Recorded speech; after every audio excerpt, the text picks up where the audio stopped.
trillion. You're seeing that number a lot in the headlines right now, right? Shut up.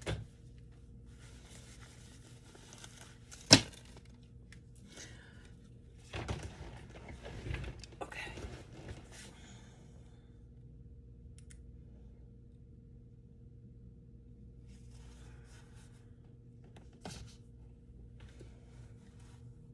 He don't look like this. He don't look like that. He don't.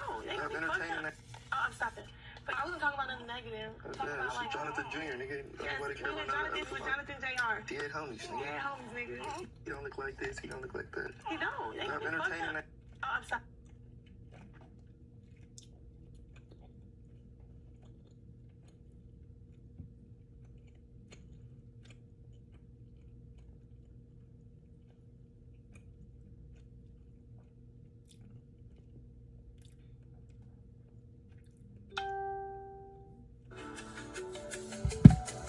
I'm having a great day. Okay. Hi, Hog. Please hit that like and subscribe button before we get started today. Prettiest pig that you I ever had seen. Things that I wanted to talk about today, and I am going to talk about a few of these things as it relates to the title and the thumbnail. But interestingly, as I was preparing to go live, Andrew Wilson joined the Charlie Kirk show. They're actually live right now. And I was watching a few moments of it just as I was, prepping for the show, just getting ready. I was going to see if he was going to elaborate on anything that he said in his show yesterday as he did commentary, Andrew Wilson, of Candace Owens' show. Candace Owens recapped the debate.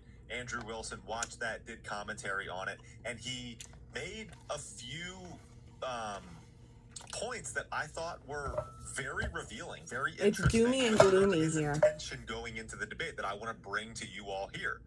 I want to also show you guys, Candace revealed Terrell Farnsworth I have to sit back. was acting very weird behind the tent with the SD card that he took from that camera.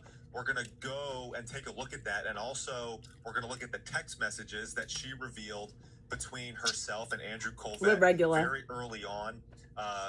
Candace expressing her concerns about Terrell Farnsworth. I want to take a look at that. And then I want to go to the clip of Andrew Colvett. I'm full. When Tucker Carlson Can't eat no more. hosted the Charlie Kirk show, and Andrew Colvett talking about Terrell Farnsworth, how he was a close friend. Candace shared a little bit of it, but what she didn't share in that clip is Tucker's reaction to it, and then Blake Neff's reaction, which is so good, and it's also just like very revealing and telling in that moment. So I want to take a look at that, but then I want to get into this live appearance with Andrew Wilson on the Charlie Kirk show. He's talking a lot about the debate. Blake Neff and Andrew Colvett, Tweedledee and Tweedledum, Dumb and Dumber, whatever we want to call them. I've heard people call them Beavis and Butthead nowadays. Whatever you want to call them, I call them Tweedledee and Tweedledum here. Okay, so on the Zach Costello show, that's what they are. Andrew Colvett mentioned me. He mentioned Zach Costello. I don't know if you guys have seen it. So we're gonna get to that point. And he mentioned my name and then phrased the question about pinning the people on the right, or who are questioning the official narrative about Tyler Robinson with the far left. And like, I think that's hilarious to bring up, to prompt Andrew Wilson with my name. That's when Andrew Colvett, I guess, first discovered Andrew Wilson. He said he watched the debate between me and Andrew Wilson. And then he goes on to give Andrew the prompt about people questioning the official narrative about Tyler Robinson being on the left and this conspiracy about, this segment of the right working with people on the left. I got a motorized as far as that clay goes, roller. I think that'll help. On X, so we're gonna get to that. And I want to cover. I want to cover a good portion of this live appearance with Andrew Wilson. I don't feel like conditioning this clay right now. The Charlie Kirk show. I want to break down the different questions that they're asking him. I want to break down some of his answers. So we're gonna get to that. I got the softener to do it, but I'm just not in the mood. Let's start here Let's start here with the footage of Listening to what this on Candace audio. Owens shared yesterday of Terrell Farnsworth. Okay, so for you guys that I'm sure most of you guys have probably seen it. Oh, this is but how this as you came can out. See here we have Terrell Farnsworth I'm gonna kneeling down and putting the glaze SD it. card, it looks like, in a computer right after the Charlie Kirk assassination. Okay, he's on his phone, he's typing in, he's looking around in different directions, he looks over, he looks down, he looks back. Shish kabibble. Okay, this behavior of Terrell Farnsworth was consistent the entire time. Okay, when Terrell first went underneath the tent, pulled out the chair, before he did so, he's looking around. He's looking around and see what's going on. Like he's looking around, and then he gets the footage and then looks around again and then goes behind the tent. He looks around and he puts it in his pocket. And then he goes to a computer, he looks around and he's turned and look, from a common sense standpoint, you would look at this individual who's clearly doing something that he's not supposed to be doing. And he's acting sketchy. That's the word. It's like, what are you doing, man? Like, what you are doing, your behavior It's caught weird. on camera looks very sketchy. All right? Suspicious. Well, let this continue on. Like, he's literally, like, Not he's really. moving quickly. He looks like he's trying to sneak something. All right? That's the I'll be honest, I haven't been keeping up with it. But again, like, just look at this. I should, though, Looking because around, it's a big gets down at his computer, thing that puts people the are talking SD card about. in the computer. He's on it, gets out his phone real quick. Like, this is fidgety, sketchy behavior. Where is...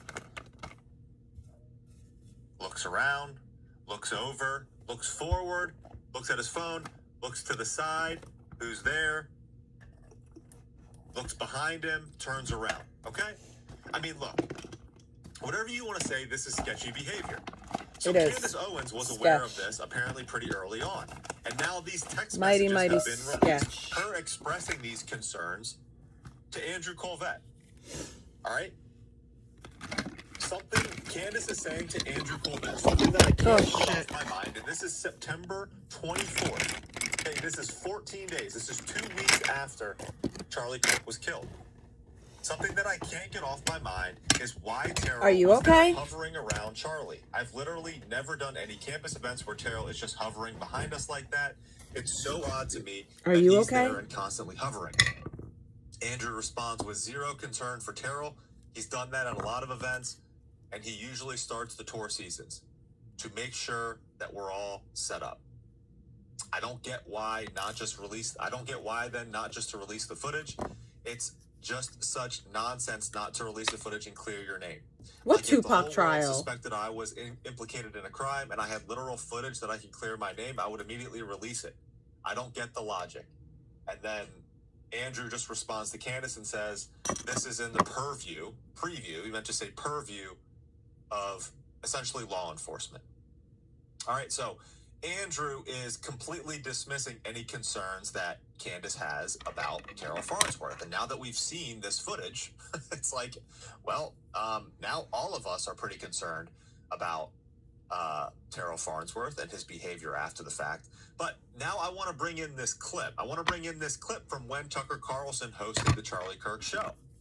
All right, because Andrew What? is then There's a Tupac explaining Schmurda trial. Who killed what Tupac? happened with Terrell Farnsworth, and he would have known. I didn't know that what happened. Candace Owens was texting. That's how far removed I am from right? all this. He would have known Candace's concerns about Terrell Farnsworth at the time. So listen to Andrew Colvette explain to Tucker Carlson what's going on here, and I want you to watch Tucker's reaction, how Tucker responds to Andrew Colvette.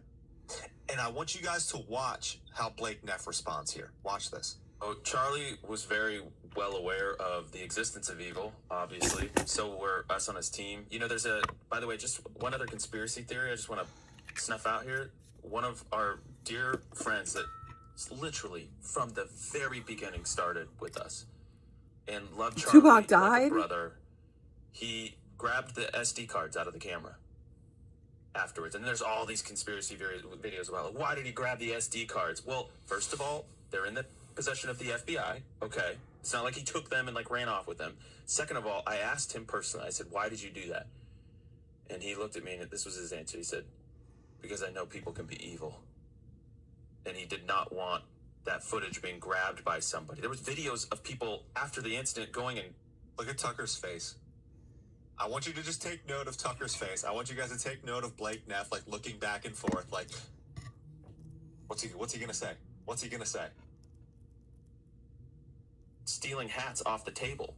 I mean, so I'm so grateful he did that, and that was his instinct. He's like, I'm depressed to know that was why I did that, but I knew that I had to protect that footage because I wanted, I mean, you're recording in like 4K, and so I'm so glad he did that.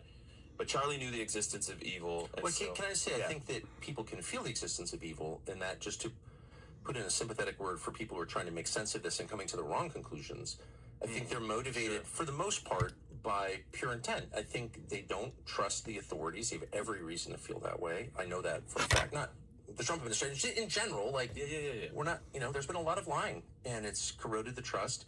That's not their fault, actually. They're the victims That's a of good it. point. Thank you for saying that. Either, of course, bad actors who are doing it for clicks or whatever, but I guess there are far more people who love Charlie. They loved what he stood for. They feel like he was murdered by evil. They're absolutely right. They're not sure what variety of evil. There's no authoritative person to tell them. So I guess I'm just not surprised at all. This is a message I've told to a lot of people. Shish kabibble! This is what happens when you lie too much and you hide too much. And going forward, I just want everybody with power to be honest in the way that Charlie was honest about themselves. That will do more than anything to fix this, to make people love each other and hear each other. And if people are honest, we got here because of lying. And the only antidote is truth. And so, truth about yourself, not about other people. Stop talking about other people. Admit who you are. True. Exactly. Feel that. The truth about you is what's important. They respond to it. They're like, I believe you because you're honest about you. I want you to be honest about you. I'm honest about me. Yeah, like they got to sit there and take it. And ultimately what Tucker is explaining to them, because look, I think Tucker knows the suspicions that Candace Owens has at this time about Terrell Farnsworth. All right. This was, to give you guys some context, that text between Andrew You little and bugger. Candace Owens took place on September 24th. That was right after the memorial. This show took place on September 19th. My bet, because if you guys remember, Andrew Colvett, Tucker Carlson and Candace Owens, I guarantee you were talking during this time. I guarantee you, Tucker knows Candace's suspicions about Terrell Farnsworth specifically. So for Tucker to just sit there and listen to Andrew explain that, knowing that Terrell was very likely being dishonest, that is what Tucker Carlson is saying right there. What he is saying is consistent with what Candace's message back to Andrew was. Why are you lying? It's like, just tell the truth. Just tell the truth. Just be open. Just be transparent. This is how you remove any suspicion from your name. Okay? And the problem is that the buildup that people are having and the frustration that people are having, at least the frustration that people are having with Turning Point USA, is that they have been dishonest. They've not been transparent. I don't understand why all the lies. Has caused people to question more, to suspect more,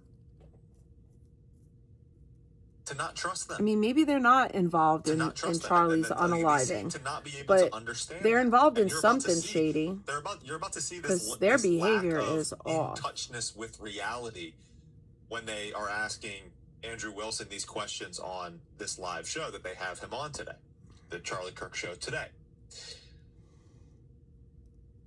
But I thought that was good context as it relates to this whole Terrell Farnsworth question right now. Like, look, when it all comes down to it, this dude is acting sketchy.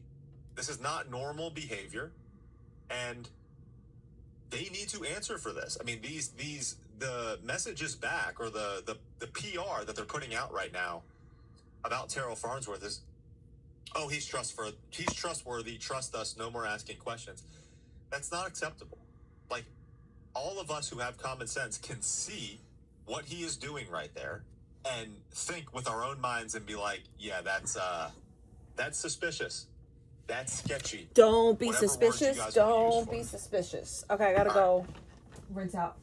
I now want to transition over to Don't be suspicious. Don't be suspicious. what Andrew Wilson said on his show yesterday as he was commenting on Candace Owens' show. So I guess Andrew Wilson, now a part of his whole gig, is to, I mean, he's inserted himself now as the spokesperson for the overwhelming evidence against Tyler Robinson. He's inserted himself now as the spokesperson for Turning Point USA. I guess he's taking on some of the burden that Andrew Colvett was supposed to be doing as the spokesperson of Turning Point USA. But Andrew Wilson seems that he wants to step in and be the face of their argument. Interesting choice if you're Erica Kirk and if you're Andrew Colvett. But in any case, this is where we are. Like, this is reality. So let's just deal with reality at this point. I'm going to bring this up here. So this is from Andrew Wilson's show yesterday. And he gets into What is that from? this Don't be debate suspicious. was I know it's a supposed to show or be something, about. like a And skit or something. Importantly, he gets Right now, into in I'm this not segment creating anything. I'm going to in a minute. why I was just he glazing did my this debate in the things first that I place. made earlier. And basically what he told Candace's team to get himself in the door, and then he reveals what his actual goal of this whole thing was. All right? I want you guys to take a listen to this. For some reason, she thinks that that's a deposition. I just can't make this up. He can just go at me and ask me questions, and I have to answer his questions about things that I have said outside of our debate claims. Now, No, not true. What a disingenuous, lying idiot. No, that is incorrect. What is actually correct is that her claims Andrew, you lost. are tied into the And idea everyone's saying that. that Robinson is a patsy. She uses those claims as evidence for that idea. So it's completely up for examination because those are her claims. Good Lord. I've watched Candace one time for every 200 times I've watched you, and I'm still not as confident that Tyler acted alone as you are. I know you didn't like him much, but I really loved Charlie and want the truth. What do you say to those of us 80% in the middle? The same thing I said in the debate, Tim. If it was just a matter of you... This is really important what he says right here. All right, so he's accusing Candace of lying. He's accusing her of her referring to it as more of a deposition and not a debate. I don't think that I tend to Candace agree lies. more with Candace, and you're about to see why here in a second. When he reveals his intent for why he went there, it's going to make what he just said right there I've seen Candace be nothing but contradict honest. itself. But this question And that this forthcoming, individual said, he's but like, look, like, I'm not I could really be on the wrong. side of She Candace. could be I'm not deceiving really me on the side too. of you either.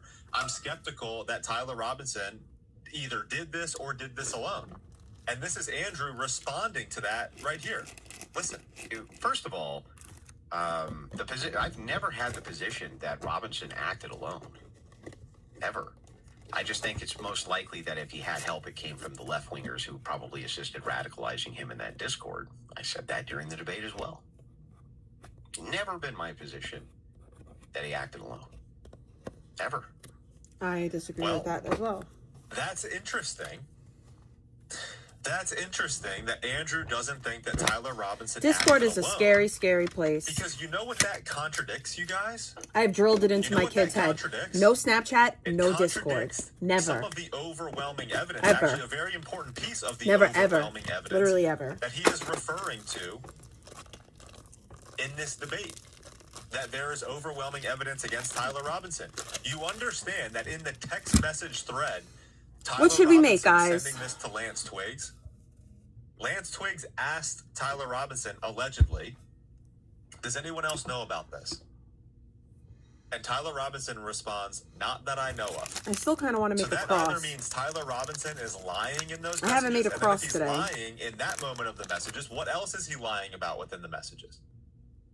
Or should we make a letter E Or for my he's kiddo? covering for others, and he's willing to take the fall. We can make And if Tyler letter Robinson is E willing for my to take kid. the fall for others, We'll do What E is- with some stars. And maybe. What would you refer to, or what would you call We a did one with person flowers, and we'll do who one is involved with in a crime hearts that's willing or to stars take or something. the fall for others? What I would have you guys really cute call star that charms. type That's of why I person? kind of want to do stars. You can either call that person a scapegoat, or you could Like maybe little, even refer to that person metal. as a patsy. Right? Right? So again, the problem that a lot of these people have is the overwhelming evidence crowd is that, look, if Tyler Robinson didn't act alone, then this calls the text messages that he sent into question. Don't be suspicious. That's What is where that this from? problem Somebody tell me. arises. Don't be suspicious. Don't be suspicious. I don't Wouldn't know. surprise me if you find out that there was people in the Discord who helped him or things like, but they were likely leftists. I reject the idea that the federal government with TPUSA assisted in Charlie Kirk. That's insanity. But Is it? If all your claims is I haven't seen No, enough I don't evidence think it's yet because we haven't gotten Parks to the and trial Recreation. to be convinced that Robinson. Because I didn't really watch murdered that Kirk. show. That would be fine. Nobody would even care. Especially, least of all, me. I wouldn't care. That seems fair. You want to wait until there's more evidence before you make up your mind. That's exactly how a rational person acts. I feel like it was something She makes older. extraordinary claims. And those require extraordinary evidence. Okay. Notice how she calls you an ankle biter, but can't seem to stop talking about your character after losing a debate. It's pretty funny. She didn't lose the debate. Gets her dumped, admits she has no evidence for any of the things she's been claiming for 11 months, declares victory anyway. Can we get... It's Andrew's side, and we all knew this was going to happen. He and Andrew's side, like, she got her butt stomped, is what he said there. But, like, again, we knew this was going to happen. That side says they won overwhelmingly. She had nothing.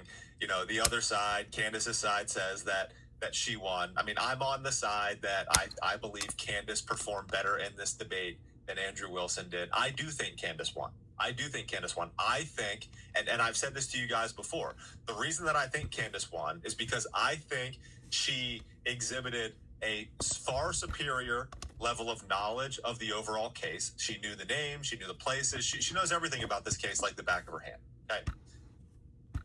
Andrew exhibited that he was fairly unprepared, didn't know as much about the debate. And I think that anybody sitting there, reasonably speaking, would, and Tom from the PBD podcast said this, he thought that Candace did a better job of baptizing people, of winning people more.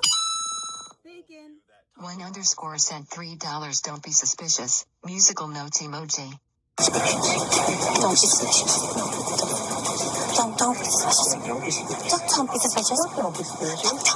Don't be suspicious. Don't be suspicious. Don't be suspicious. Don't be suspicious. Don't be suspicious. John Ralphio? Run! You think you said it? Go! You think you said it? You think you said it? Thank you so much. It probably was Parks and Rec then. I don't know. I didn't even watch that show that much. Don't be the man. Don't be the best. Thank you for that. I lay did you not out. do this alone, etc. Nobody walked away from that debate thinking, oh my goodness, there's overwhelming evidence against Tyler Robinson. Andrew, he didn't do anything to defend that claim. And what you're about to see here is Cope. he even admits that. He admits right here in what you're about to see that he does not argue his position. And he admits, well, I don't want to give away the game. I don't want to give away what I'm about to show you. Let's just let it continue. A promo code for Debate University? No promo code. Full price. Just make it all up. Just make it up. Yeah, they just made it up. Made it all up. We've already addressed that publicly, and I said no. I said I'm happy to answer your questions once we have exhausted our debate claims, but we're not going to have you sitting down and deposing me. I actually recommended via email again. It's not a deposition. Well, what do you do with this? Like, what do you do? How many times do you have to explain it? I said, if you want that to happen, you're going to have to pass the bar and join Brigitte Macron's prosecution team against me. If that's what you're aspiring. Which, by the way, was a really stupid thing to say. It was one of the dumbest things in the emails that she sent. If you want to depose me, you have to join Brigitte Macron's legal team. What nobody's talking about a deposition, lunatics. She's a lunatic what it because turned she's into, though, calling Andrew. out. He's having a hard time grasping the fact that it looked more like a deposition than an actual debate. And it also didn't help him when at the end of the debate, he said that She couldn't ask. she could not ask she him couldn't ask any him other questions because he then appealed to the format of the debate. All right, so how this debate, I've said this to you guys, how it was supposed to go is that you had two opening statements, and then you had Andrew defending his overwhelming evidence against Tyler Robinson claim, and then you had Candace defending her Tyler Robinson as a patsy claim. The first part of the debate, where Andrew was supposed to be defending his overwhelming evidence against Tyler Robinson claim, was really Candace defending her patsy claim and Andrew asking questions about that. And the second half of the debate, when Candace was supposed to be defending her Tyler Robinson as a patsy claim, turned into Andrew asking her questions about all of the rest of these things. And there is a reason that he did that, okay? But what he can't seem to wrap around his mind is that it looked like a deposition because it looked like he was just attacking her the whole time, because that's what it was. And it was her just responding off the cuff, off the top of her head, with a fairly high level of knowledge about the case. But their argument that you're going to hear again and again, and you're going to hear this because this is what they talk about on the Charlie Kirk show here in a minute. Like, he tries to position like, oh, Candace was really dumb. Like, she doesn't know anything. And, like, honestly, if you're going to make that argument, any reasonable person watching this debate sees right through that. Because what Candace was able to exhibit was a high-level knowledge of this case. All right? If anything, she didn't look stupid at all. Like, if the goal was to make her look stupid, and that was precisely the goal of Andrew Wilson. And it didn't work. That was precisely his goal, to make Candace look stupid, crazy, etc.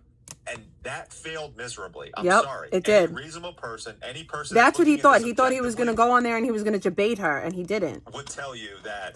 Especially because she's pregnant. He thought he was going to, like, appeal to her emotions. ...stupid from this debate. I think that's something that can be agreed upon from basically a consensus, unless you're in this Andrew Wilson small, little, teeny, tiny, cult following that he has of these people, right? By the way, yes, this was as painstaking a process as she could possibly make it.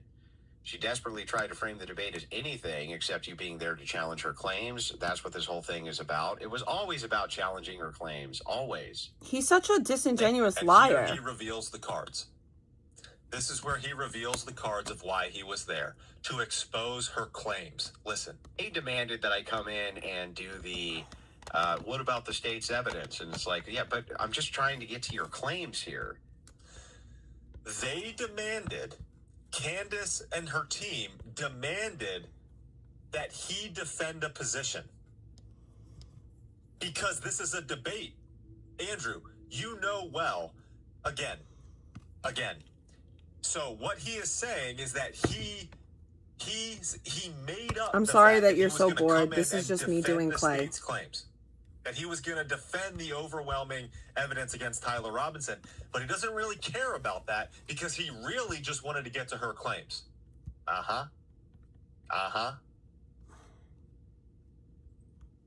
To do, sit me down for a deposition, you have to become a lawyer and join her team. Okay? And... Wow, that's super clever. She's very clever. I said no. And PBD, I'm going crazy here. I'm like, he is the one that agreed to all of this publicly, made me do this publicly, and is now trying to change things. So at that point... Well, you're not changing anything. I always wanted there to be a cross-examination. I was very clear on that.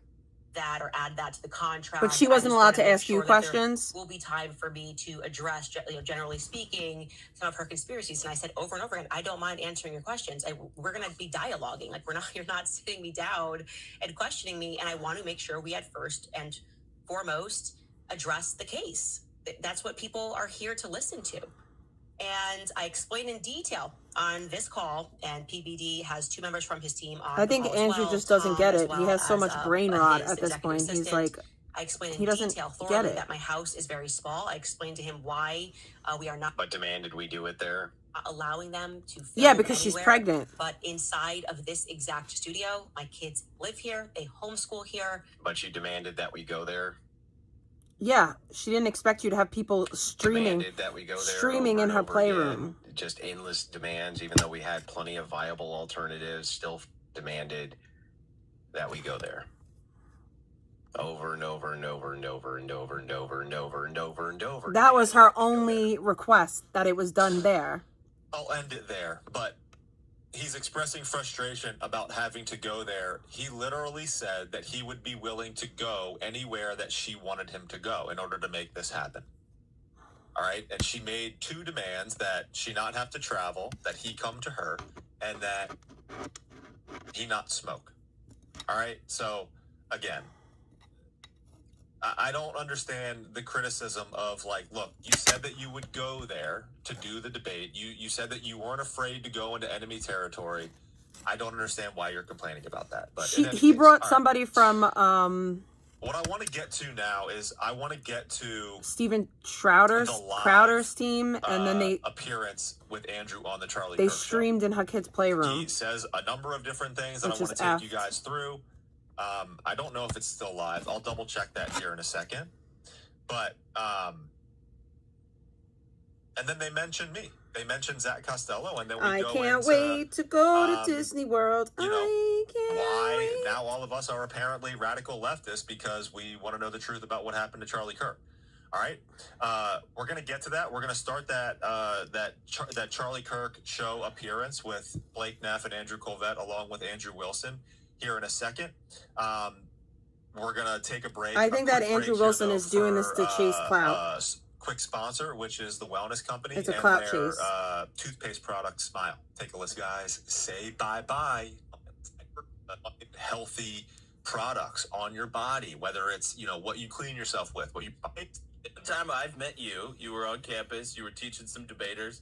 I thought you were very nice, much to my surprise, based on your public persona at times. I'm kidding. I actually really appreciate the way that you kind of handle your business. But Charlie would never associate with Andrew Wilson, I don't think. We know Andrew Wilson really well. Like, as far as I know, you said some things that weren't exactly super positive and nice. Christine's about it, here. You have been on a Hi, Christine. I didn't see you. Hang on. In my defense, I was mostly mean to Blake. Okay. In my defense, I was mostly mean to Blake. Same. You were mostly mean to Erica. I mean, are they not going to ask him? Are they not going to ask him about that? Like, hey, Andrew, hey, Blake, you guys know what Andrew Wilson called Erica, right? We found out you weren't very nice. You said some not very nice things about us. Bro, he called the wife of your supposed best friend and the CEO of your company retarded. He said she is too retarded to run the company. Yeah, here you are. The enemy of my enemy is my friend. Standing for Charlie's legacy. This is the Charlie Kirk show. And the man who called Charlie Kirk's wife too retarded is now here, live, talking about it. Because he reached out in good faith, right? And we all know what the definition of in good faith is, right? The definition of in good faith really sucking butt to obliterate Candace Owens. That highlights the value structure of where Turning Point USA is now. Right? They care. Their highest order value is obliterating Candace Owens. Everything else is secondary. So here we are. The individual who referred to Charlie Kirk's wife as too retarded to run the company, which flies in the face of apparently what Charlie wanted from the organization. If Charlie appointed Erica Kirk, this guy says that she's too retarded to run the organization. So what type of carrying on of Charlie's legacy are we doing? First and foremost, Here, and not as mean to not. Yeah. So I mean, if I can make a defense for myself, but anyway, go ahead. Well, hopefully we could. Blake sitting here going like, I don't even know what he's referring to, but whatever. Yeah. What did you say about Blake? I don't remember. I was doing I know what it was. It was water under the bridge. I was doing a review. This was a while ago after Charlie had passed away, and during the review, I said one of the problems I think with the show is that these guys are just too nice. Like they're really nice guys, right? I actually was pointing this out. And then I'm the nice one? I know, he's I thought there's a misread on this one here. I thought that the problem with the Charlie Kirk show is that Blake Neff and Andrew Colvett are too nice. Oh, this is the big bad blood sport debater who's not afraid to say anything to anybody, says that the problem with the Charlie Kirk show is that these two are too nice.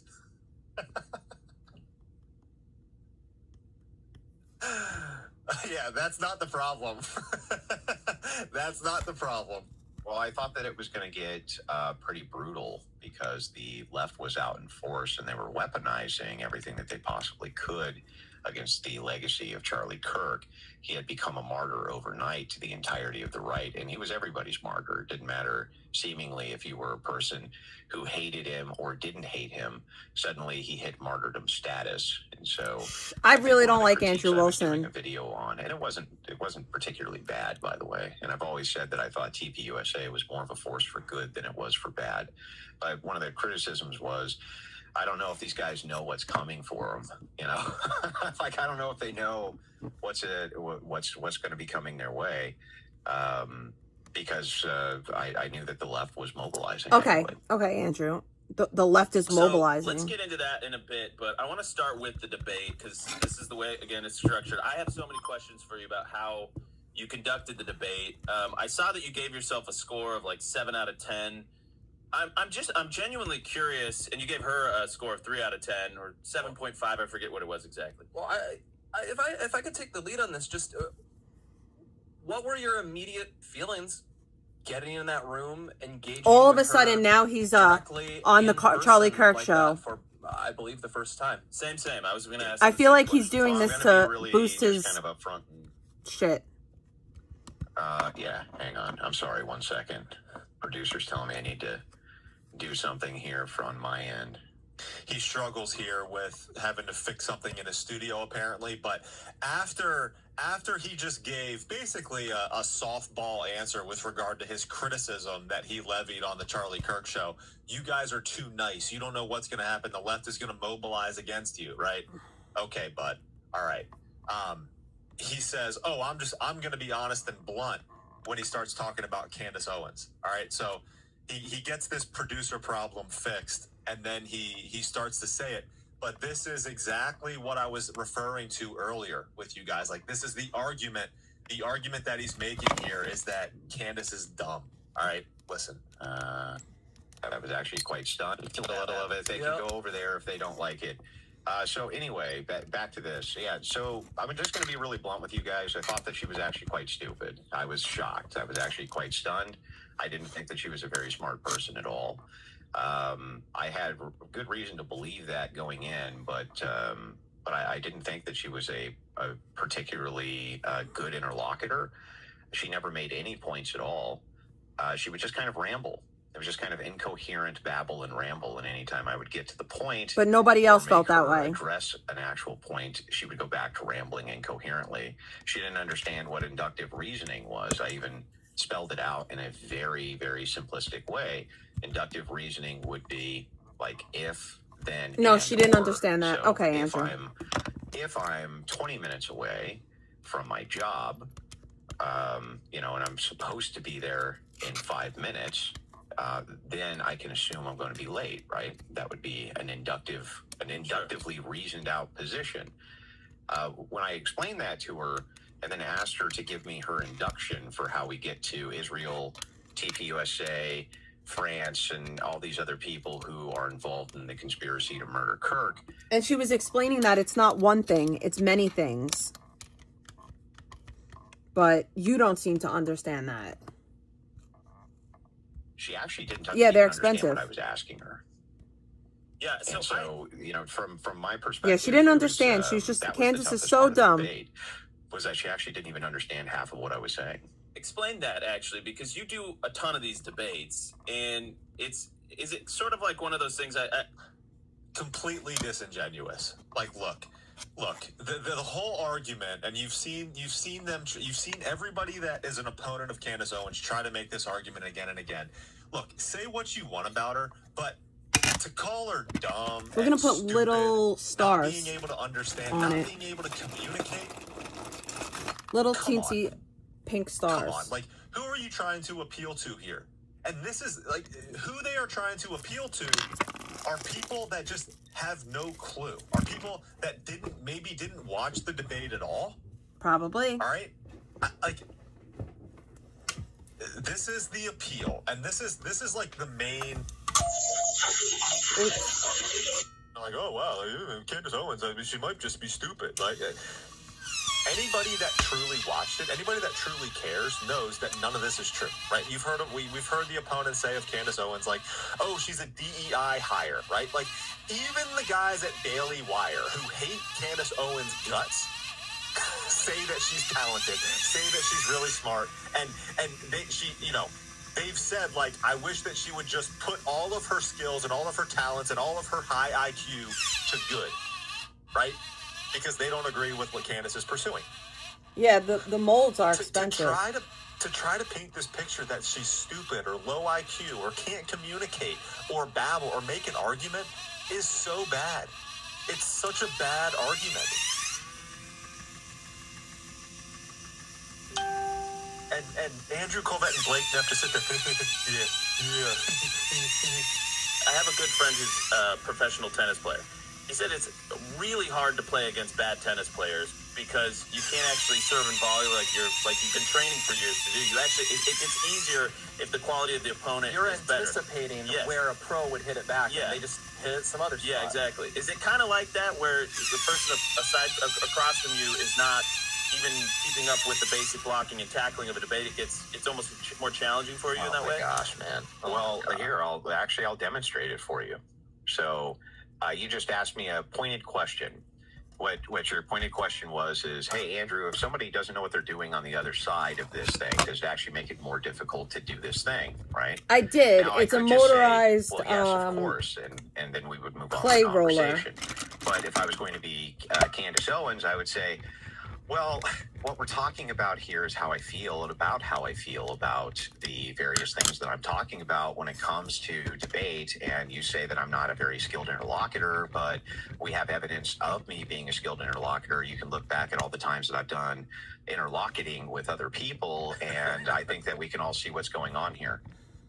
Yeah. So you fair see, enough. like, you see how that's completely unhelpful to moving a conversation on or getting to the point of a conversation, because He's so it's just incoherent disgusting and rambling. such a liar. What my whole job there was, and I knew that was what it was going to end up Really being, annoying. was to make sure that I could get her to, with her words, make those claims, and then I knew she would. And the reason I knew this is we'd had a pre-debate summit, I guess you could say. The right and correct comparison is you're a tennis player who's unprepared, hasn't practiced very much, and you go and you offer the top tennis player $300,000 to play them for publicity and, to help get your name out there and really see what you can do, because, you really just want to take advantage of this moment. And then the top tennis player in the world proves that she's well beyond your ability and answers questions and proves that makes serves and hits volleys back to you that you don't understand because you're not prepared. You don't know the game as well as your opponent does, and you expose yourself. Like that's actually a better comparison to what actually happened here. This is a little bit with too. Patrick These are a little Bet too David, thick. where I talked with her briefly, and she I'm was actually a gonna prattle have machine. to. Like, I would just be very pointed and say, well, actually, this is probably the better idea because A, B, C, and D. Very quick, 30 seconds. And she would prattle for like 3 minutes straight about just nonsense. And so that is not true. I watched the entire debate. What it was going to be. And so the prattling about nonsense that he's referring to is her giving very detailed explanations about the nooks and crannies of the case, which he didn't know. He might think that it's nonsense because he doesn't know the case as well as she does. If we're sticking with the tennis expert, let's go to baseball because I know baseball way more than I know tennis.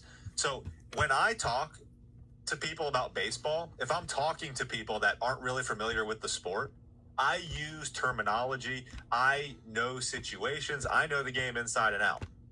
If you were sitting there talking with me about baseball, you would probably be bored, maybe even think it's nonsense because you don't understand the game as well as I do.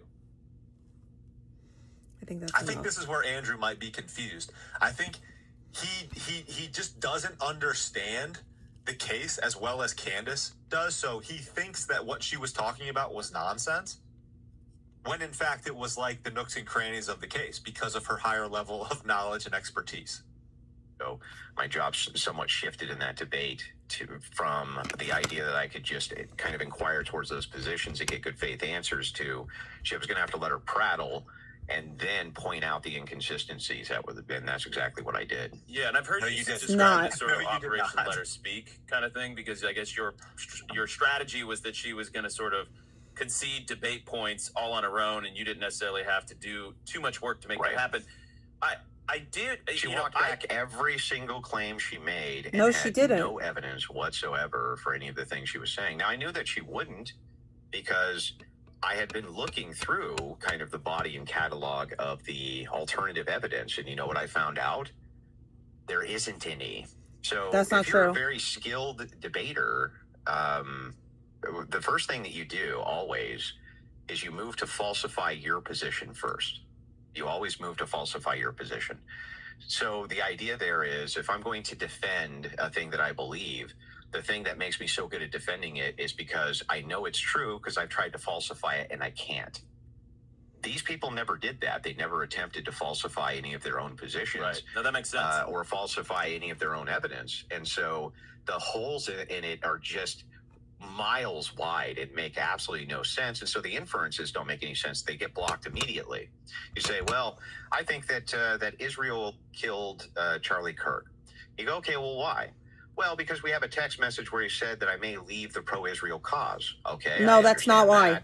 But how does that actually lead towards? This is why she thinks that Israel was involved, because Charlie was leaving the pro-Israel cause, because Bibi Netanyahu came out of nowhere saying that I didn't kill Charlie Kirk.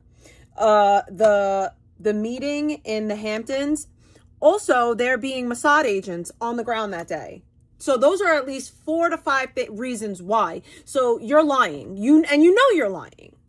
Israel killing Charlie Kirk. Answer: nothing. There's no answer, right? It just leads nowhere. I just gave you a bunch of reasons. They're never attempting to falsify the claims, right? That should lead to the next claim, to the next claim, to the next claim, until we get to the claim of no, Israel killed Charlie Kirk or France killed Charlie Kirk, and we never get to any of that. It just stops immediately. Well, no. Okay, so look, regarding the alternative side trying to falsify our claim, 100%. The problem is that when we go to falsify each and every claim, we're left with, oh my gosh, like, I'm not convinced. I don't know what happened to Charlie Kirk, right? I don't know what happened to Charlie Kirk. And I think that's the whole point of the alternative side to this.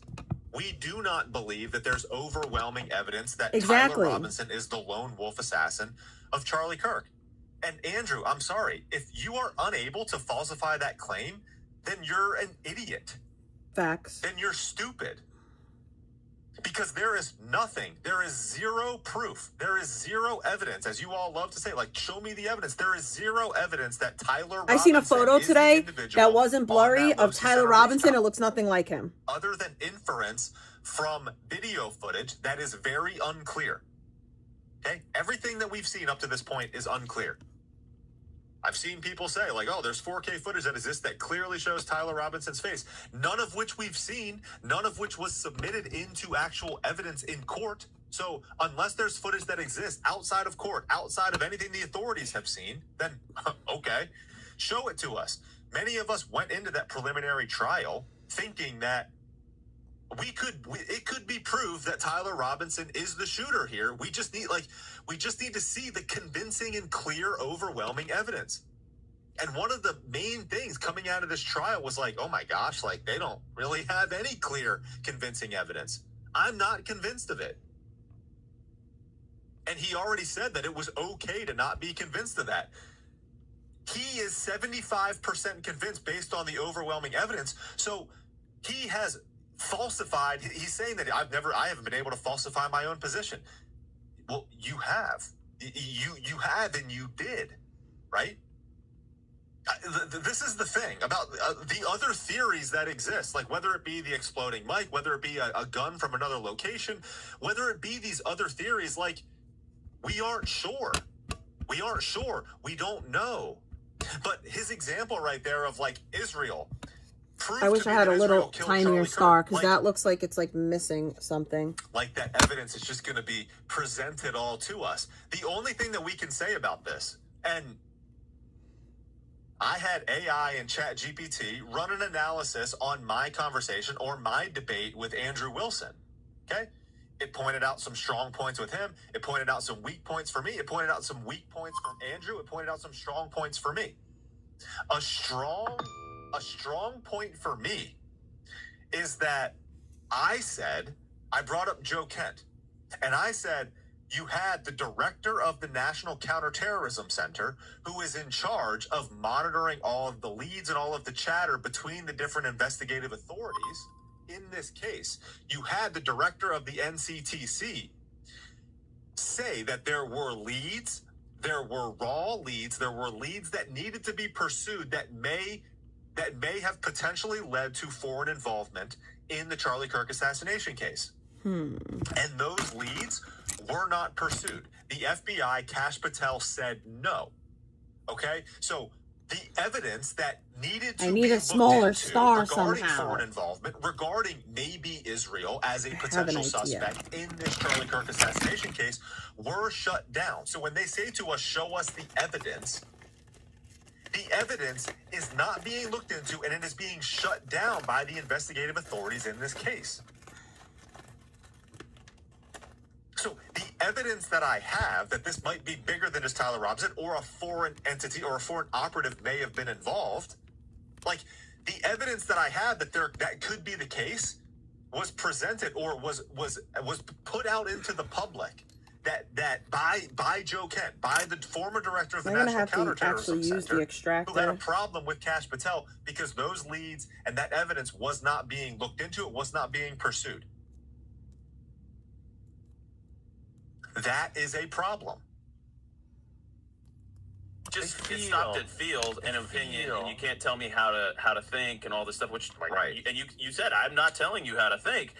Yeah, it was interesting. So I predicted that this debate that you were going to win it because the truth is on your side, right? And as somebody who's lived this firsthand, I know all the garbage when they continually drone on about this stuff, and how many lies are continually laced in and just repeated ad nauseum, so that the internet begins to believe them.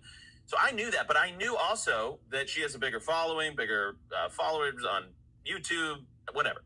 So I knew that immediately there was going to be this rush to say who won, but I predicted this. I said, this will age really well, because what I was watching is that she conceded the whole debate very early on, multiple times, at every different point and juncture. She kept conceding the point, walking things back. That's not true. And that as the commentariat kind of comes in, that has, an IQ above room temperature, and pointed that out for people, that it was going to then be this kind of finishing effect after the debate. Is that what you have seen? Let me jump in there real quick. I hate the lies. Andrew loves to use that term, IQ above room temperature. It's hot in here. I've got my room turned up to about 125 degrees.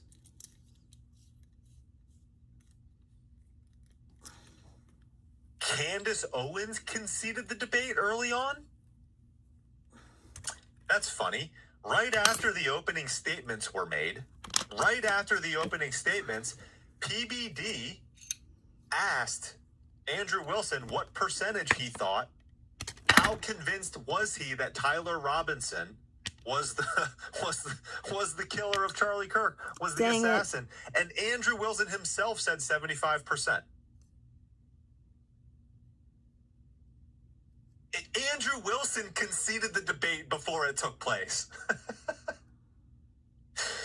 I just showed you guys a clip earlier on in this show of Andrew Wilson saying, look, they wanted me to stake a claim. They wanted me to defend the state. And I just said, okay, because I really just wanted to ask her. Deposition. I really just wanted to question her. I made it seem like it was a debate, but really I just wanted to depose Candace Owens of her claims. I can't. It's not working. How convinced are you of the overwhelming evidence against Tyler Robinson? 75%. That is the definition of reasonable doubt. For all of you IQ above room temperature people, what are we talking about here? Oh, 100%. So, essentially what happened here was really interesting. The Baron Colemans of the world and the Baron getting a shout out. Sort of LawTube picked all of this up and just started tearing her position to pieces immediately. And the commentators in the debate sphere are they're making a mockery of her. They think that she's a lunatic, has no idea what she's talking about. And then on the flip side to that, too, you even have Main Street coverage. And even on the Main Street coverage, it's the same thing. They're like, well, where's any of the evidence for any of these supposed claims? And we never got to any. So not only will it age well, but what I thought that it would do more than anything else, to be as candid as possible, I thought that it would up the pressure of people questioning the questioners. And I've seen a lot of that now moving on social media, people saying, hey, wait a second, where is the actual evidence? I got hundreds of DMs, for instance, from people who didn't know that the steakhouse receipt was a complete phony fraud. That's not true. It was a fraud. Well, can I just say something? Idea that was the case. Can I just say something? So we have Andrea Burkhart. She's going to join us on the show tomorrow. I hate she the is liars. apolitical as it comes. Like, she is not. I like, really on a don't like side lies. At all. And I asked don't her, like lies. I said, if they had exculpatory evidence, whether it's the parents that actually, think he's innocent, or I haven't seen many online thinking about what he just said right there. I see a lot in his camp, in his crew, like obviously saying that Candace got bodied. Like we knew that whole thing was going to happen. I haven't seen I've much, seen so many people say that she won. Mainstream media? I mean, I haven't seen that.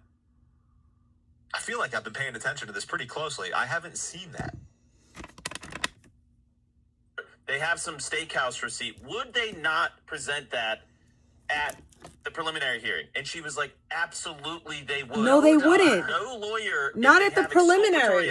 Not at the preliminary, you dumb. Proves the parents don't actually dummy dumb. Would not use that evidence. Not at the because preliminary. those lawyers are then basically binding their client over for 3 years in prison for something that he didn't actually do. Not at the preliminary. Absolutely would have presented that evidence not at preliminary at hearing. the preliminary. And this is coming from a very political in person. trial they would Yeah, have. the same thing my attorney friend told me who No, was at one of the trial they fact would checkers at have. the debate that I brought with me. He said the same exact thing. He said if there was real evidence of conspiracy like that, that would falsify anything that the prosecution had, and that is the thing that you would bring up. Absolutely, and because it would completely crush the opposition. Yeah, and they have the Cellbrite data from the phone. They have all the, they know exactly where he actually was based on digital evidence, the whole timeline. Anyways, so that's an interesting point there. So that's an interesting point, and again, like that makes me think right there, because it seems to be this is a legal argument, and I'm not a lawyer. There might be reasons as to why you would bring that receipt during the preliminary hearing or not. What I will say is that the purpose of this preliminary hearing was for the state to present their evidence to establish probable cause. Whether or not the defense would bring that evidence forth, that seems to be a debate. All right, that seems to be a debate amongst the attorneys, but I'll let that debate stick to those professionals. What I do find interesting is that what that receipt, that restaurant receipt, does prove, I guess you could say, because of the timing. So that timing would have been later, after the assassination took place. He drives to Panguitch and is in the restaurant, orders the beer, the food, whatever he gets from the bar. Receipt gets ringed up. All right. The owner and that waiter then report that receipt to the authorities because they say that it's Tyler Robinson. Now, you would be able to know. So the owner of that restaurant could look at the back end merchant account and see who that was. You could see. So they reported it to the authorities. Why they could get in trouble for false reporting? Why lie? Merchant account. Did everyone leave me again? Where is everybody? All right. What it does correspond to, though, is Tyler Robinson then not. Let's watch My true crime. information right now is that you might not be the guy, but I think you know who is the guy. Our story begins in Wausau, Wisconsin. On the afternoon of May 2nd, 2009, Riverside County 911 received an alarming call. Riverside County 911, what is your emergency? I have a neighbor over here. He's Spanish. I don't. The address is 1208 South 12th Ave. He said someone needs an ambulance over there. It's an apartment complex. Okay, what number apartment? Number 1. Number 1? I'm on the phone right now with him. Yeah, number 1. It's 1208 South 12th Avenue, number 1? Yeah. What's going on with him? What's going on? What's the problem? Should we make the charm a star? Should we make the charm a star, or should we put charms on the star? I think we're gonna put charms on the star. And they think she's dead. What is your name, sir? My name is Hugo. Hugo? Hugo Ramirez? Tell him to stay with you. Okay. Can you stay out here with me till the ambulance comes? Yeah. Okay. Did you just get back right now? I'm back from right now, and she's laying on the floor. Is she breathing? Is she responsive? I think somebody killed her, or she killed herself. She's got something around her neck. Her neck is cut. Oh my God! So he said her neck is cut. It's all Wisconsin. Are you okay here? My brother's girlfriend. Okay, come on, just calm down. They'll be here as fast as we can. You just got back right now? Who was here? Was she by herself? Okay. Is that your brother right there? No, my brother doesn't work. Oh, you're trying to get a hold of. Okay. Apparently she was here by herself. He just got home from work, and he's trying to get a hold of his brother right now. He's like a wreck. He's shaking really bad. Okay, so is he still with you, this man? Yeah, he's standing right out here with me. His name's Hugo Ramirez? Yes. Does he have a phone? He's on it right now. Is there anyone in that house with the female? Is anyone in the house with the girl? She was by herself. He found her though? Are you the one, Hugo, are you the one that found her? Yeah, I didn't see her car. Yeah, he's the one that found her. And there's nobody else in the house? And there was nobody else in the house. Apparently he and his brother were at work. He just got home from work, and when he found it? Right. Okay, hang on a second. And now he's trying to get a hold of his brother at work. I feel really bad. He's like really shaking. He doesn't know what caused this? No, he said that her neck has like a cut on it, and it looks like she has stab wounds. He said it looks like somebody stabbed her. Somebody's still there. Her car is not. Money, her car is gone. Her car is gone. Did it look like your apartment was like ransacked or anything? Was there things thrown all over? Yeah. So there's nobody else in the house? He said everything in her room was a big mess. Her car is gone, and the door was locked. Okay, where is the male party now that you were talking to? He just went back in. He went back into that location? Did he go back in that apartment? Tell him to come out here. Tell him not to touch anything. Tell him not to touch anything. Stay out of here. Come here, honey. Come here. Here comes the ambulance right now, okay? Tell Hugo not to touch anything. Yeah, I'm seeing her. Okay, look at my hand. Can you talk to Hugo or no? I got him. I'm holding on to him. The police are here right now, okay? Can you talk to Hugo? Do you see him? Yeah, I'm holding on to him. Okay, tell him not to touch anything or go in there. No, we're outside again. Okay. You're outside the apartment? Yeah, the police van just pulled up. I think I'm gonna do a different. Okay. Officers and paramedics arrived on the scene. Hugo escorts the officers inside the apartment and to the body of his brother's girlfriend, 18-year-old Brianna Marie Schneller. It was clear to the officers that Brianna was deceased due to the significant amount of blood surrounding her, which had begun to congeal and dry.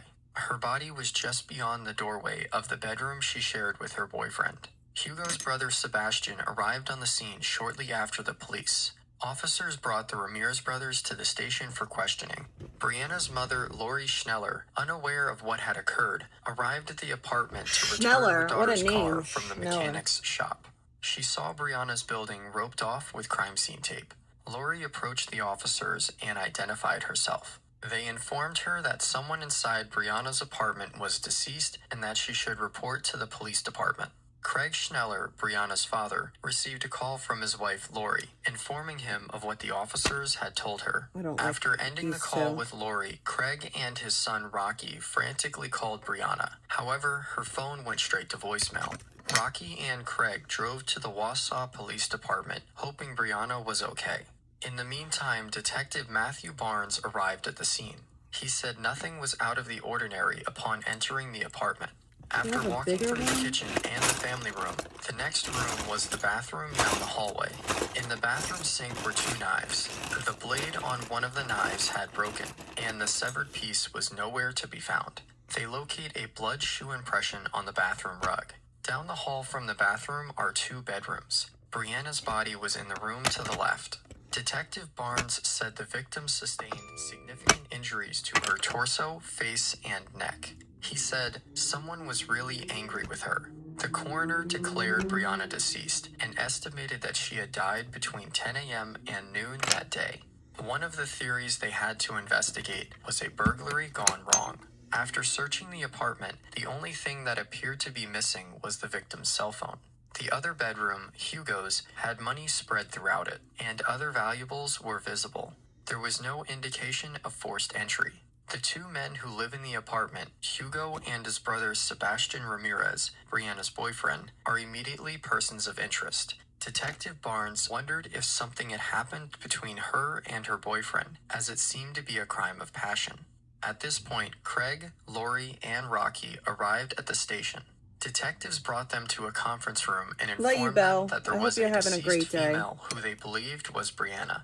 To verify the victim was Brianna, the detectives showed the family crime scene photos, starting with the least graphic one. Not recognizing the first photo, detectives showed a picture of the side of her face. Craig said that Brianna had his nose and knew then that it was her. He said reality started to set in, and he was furious. He said, "Who could do this to a person that doesn't have an enemy in the world?" As an officer escorted Craig down the hallway, he spotted Brianna's boyfriend, Sebastian, in an interview room.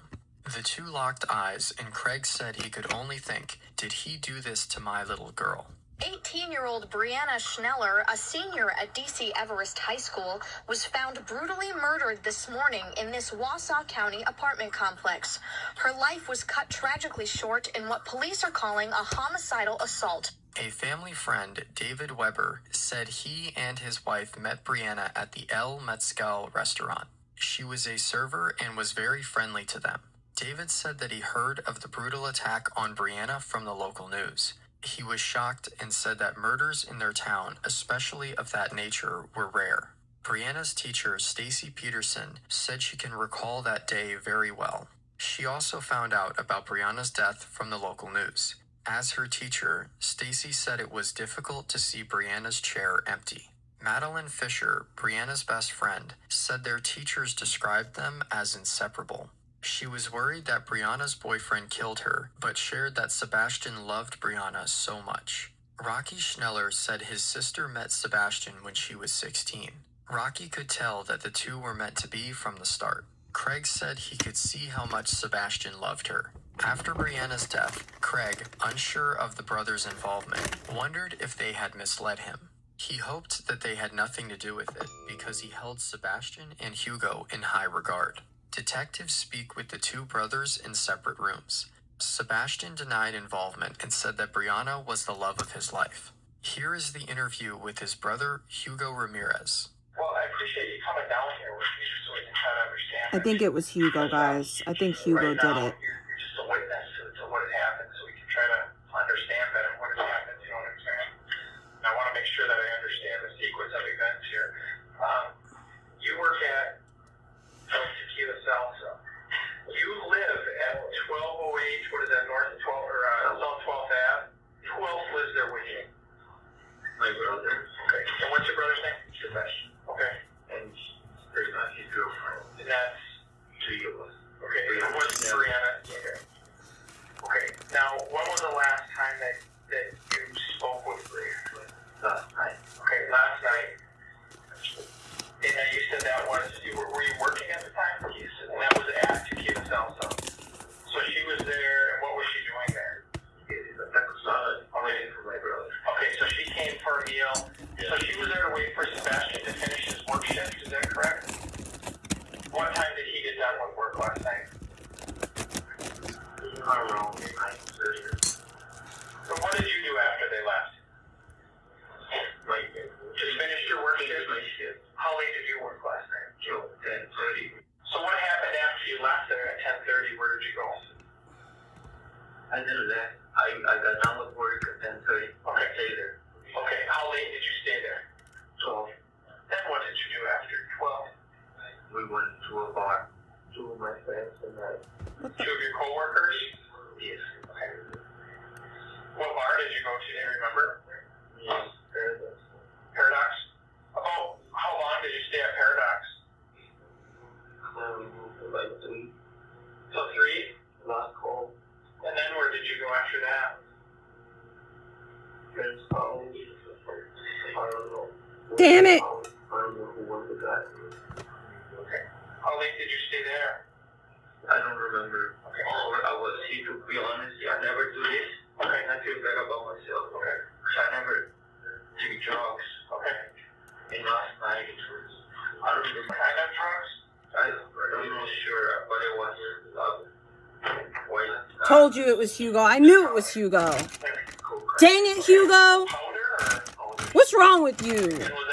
Why you did it for? He was off the perks? Okay. At Paradox? Who gave you that? I don't even know. There was a bunch of people there. He was off the perks. Ow, I just stabbed myself. You don't remember who gave you those drugs? I was way too drunk. Okay.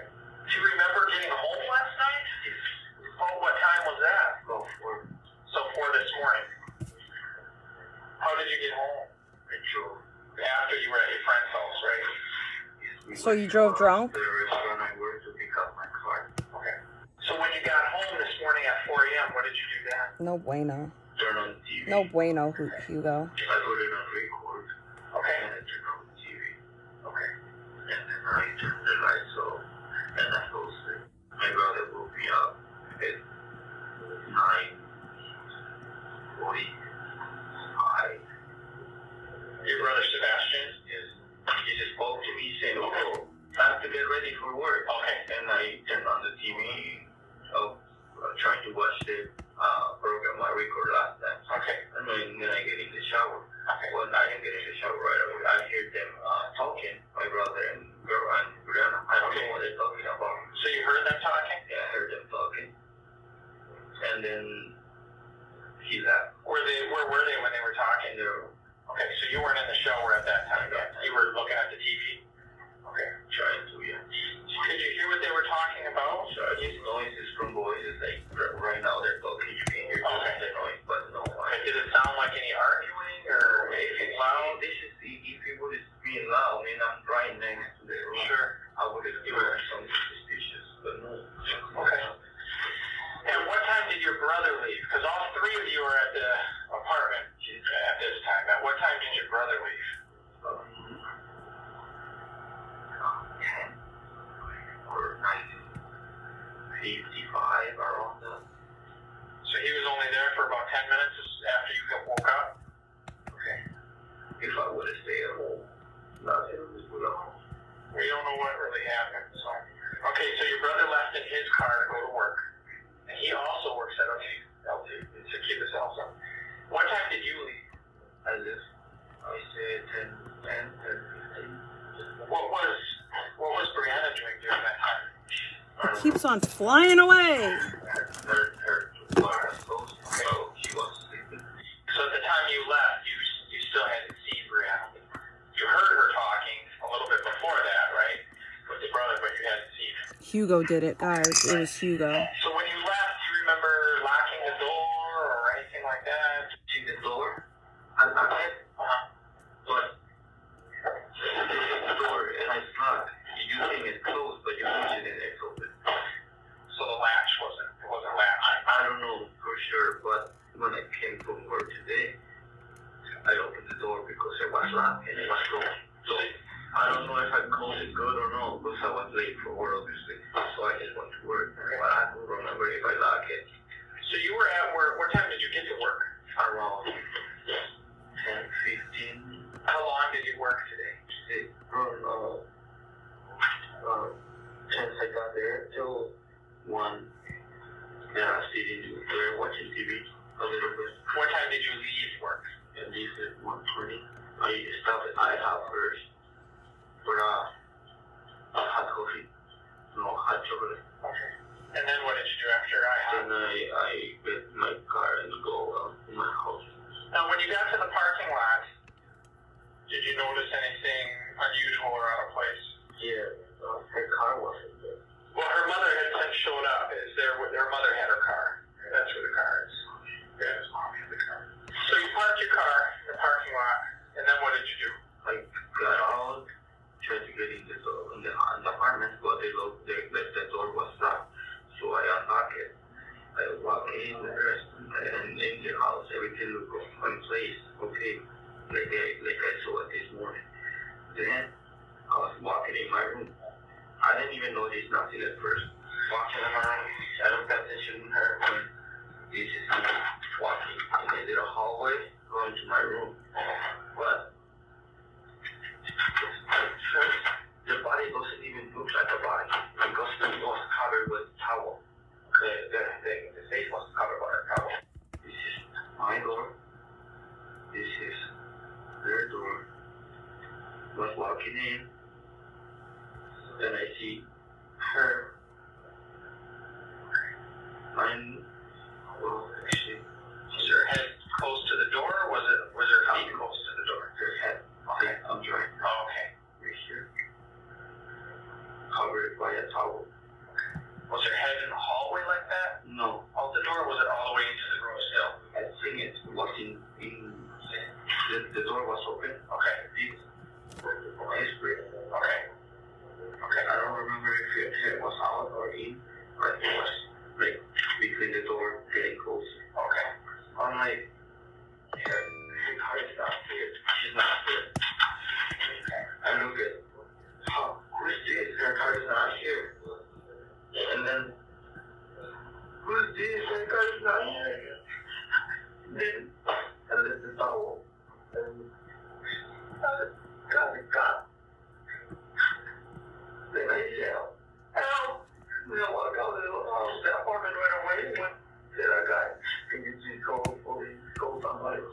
He don't know how to, speak English, I guess. Okay, she went to the nurse and asked for help. Okay. But I got the towel, and I think when I run, I took it with me, and I leave it on, I took it with me, I think, and I leave it here in a basket with very close.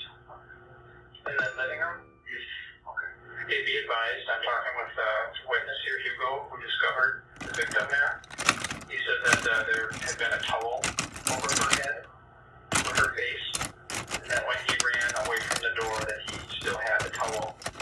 He believes he dropped it in a basket of dirty clothes. A basket of dirty clothes that would be like in the living room, kitchen area, in front of the TV that's not being used. A green towel right there. And you're sure that that's Brianna Ian, right? I think so, of course. It's the only one.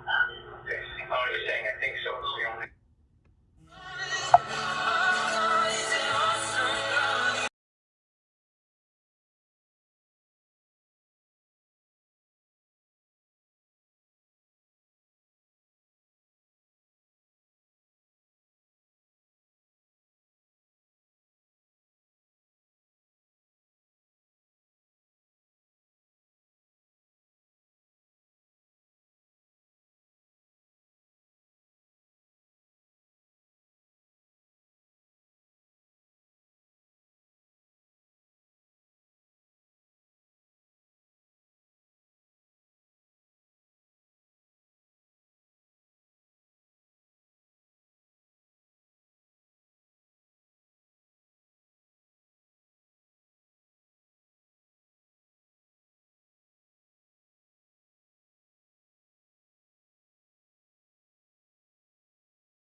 It's raining, it's pouring, the old man is snoring.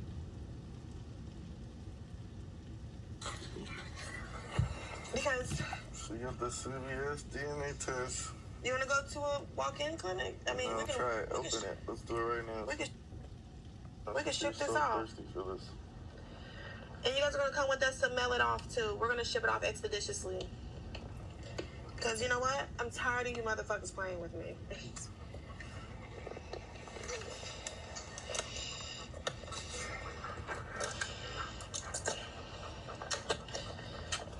Nevaeh and Blueface got a DNA test from CVS.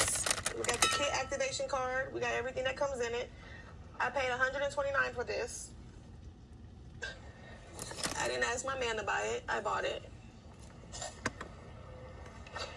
Live to access kit contents. I gotta keep the ID card and everything. The activation. What's the first step? Because So you have the CVS DNA test. you want to go to a walk-in clinic? I mean, No, we can try it. Open it. Let's do it right now.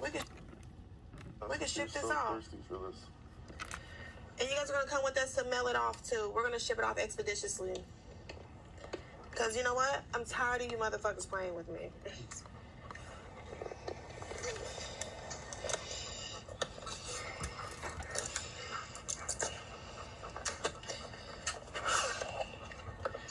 Okay, so we got the... We out here doing CVS paternity tests with Blueface. That's kind of funny. I mean, when the baby is yours, when you know who your baby dad is, you're very willing to do a DNA test. Krishan! Out here ducking DNA tests. We all know that that's not Blueface's baby. I mean, it don't look nothing like him. It looked just like Ronnie.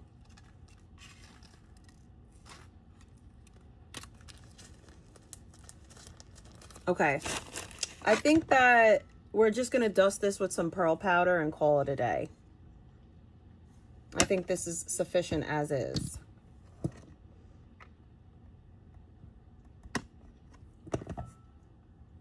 This is another custom initial charm design. We're trying to open up options for people. And then I'm going to smiz a biz in a second. What do y'all think? You like it? I like it. Why do y'all think I made an E for?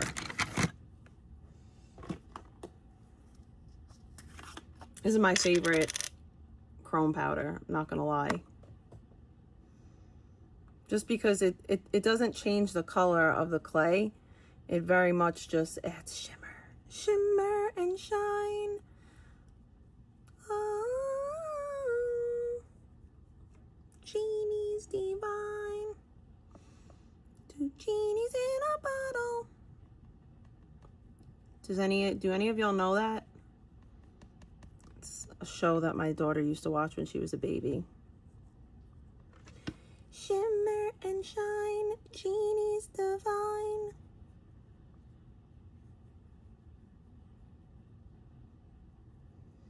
I put a little bit too much, but it's okay, girl.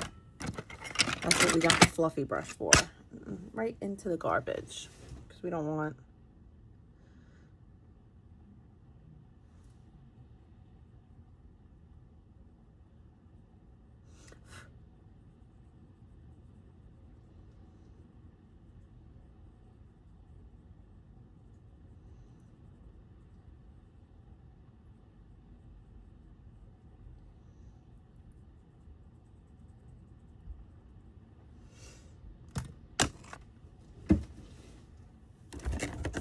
And I have like gold embellishments and silver, so we can make any kind of like accents that people want. I'm gonna, after I glaze these and everything, maybe I'll put them up either today or tomorrow on Etsy, so I can make a custom. This is for a custom. Like, basically, if anybody wants one of these, you tell me the letter that you want and I make it. Oh, why did I take out gold? It's not going to be gold. What am I talking about? And if anybody wants me to make them a little initial charm, let me know, girl. Let me know. But, yeah. I was supposed to send something in the mail today, but I didn't do it. I'll do it another day. Maybe tomorrow or something.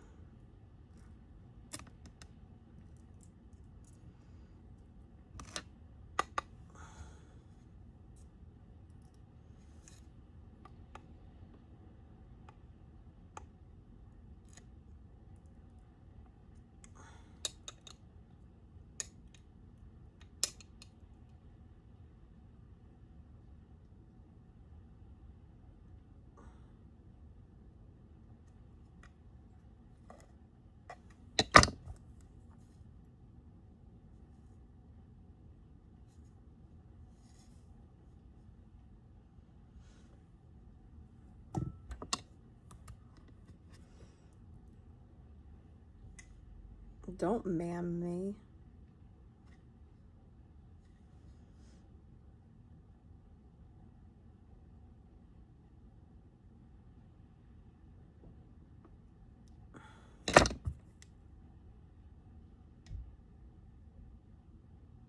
That's pretty. I like that.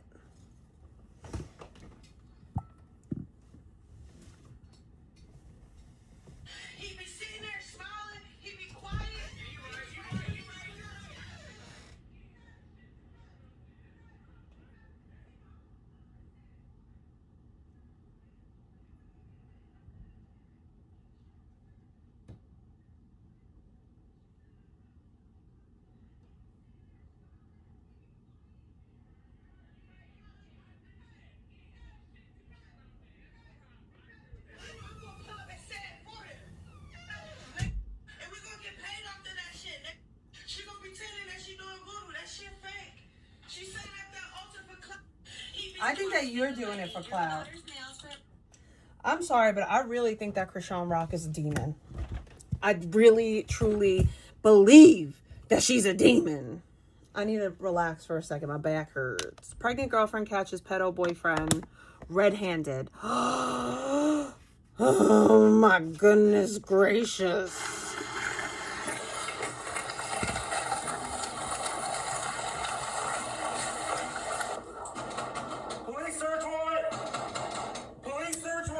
That's scary.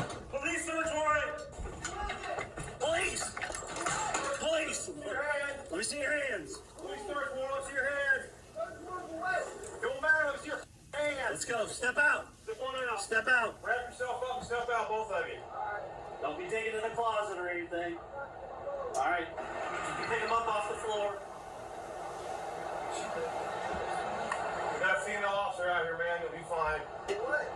I'll tell you in a minute. August 5th, 2025, 8:31 a.m. In a quiet apartment complex in Chillicothe, Illinois, a tactical team shatters the morning silence. I'm gonna get off. I'm gonna get off of here. I'm gonna go on TikTok. Okay, I'm gonna go on TikTok.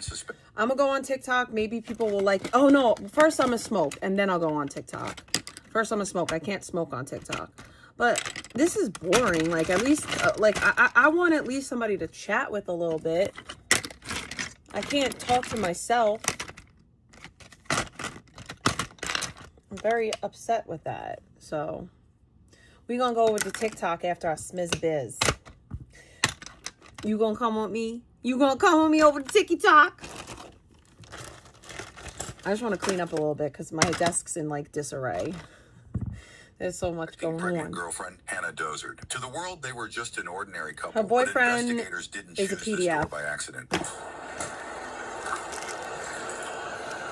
Oh, I also got this.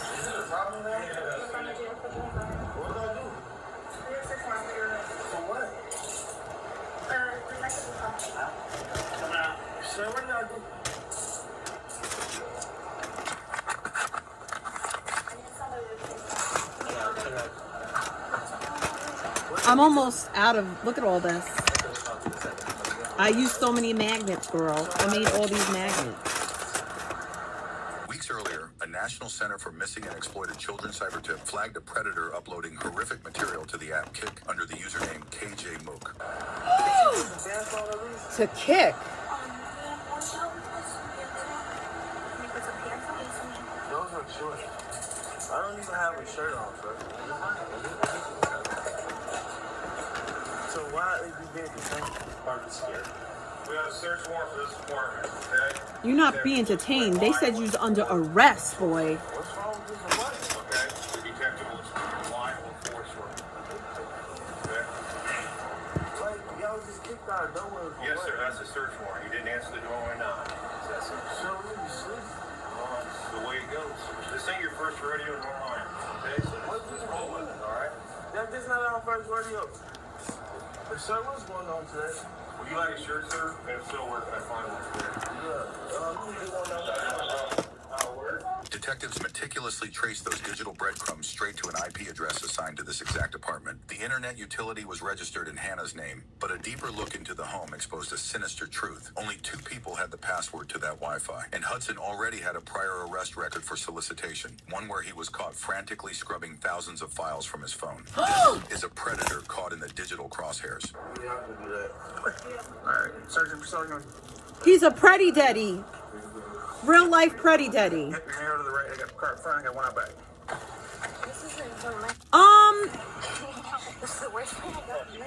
You can need the Craft Smart clay. I wouldn't, because I would condition it just a little bit. I wouldn't condition it too much because it'll get really, really soft. Craft Smart is quite soft. I have some Craft Smart clay. It's quite soft, so it doesn't need a ton of conditioning. I'll explain it here in 1 second, okay? So we get you secured in the car, and I'll explain you what's going on. I'm gonna throw this wrapper out because it's gross. Have a seat right here, and I'll explain everything. What's going on? Yeah, get in the car, and I'll explain. Get your legs in there, please. Okay. Just I'm not gonna go into great detail, but I'll explain you what's going on, okay? We have a search warrant for your residence, okay? The officers are gonna be conducting a search right now, okay? That's why you're detained right now. And that search warrant, I have every legal right to search you and detain you, okay? So that's what's going on, okay? The detective in charge of this investigation will speak with you once the search is concluded. Okay, so right now we're going to transport you up to the station and detain you up there. Okay?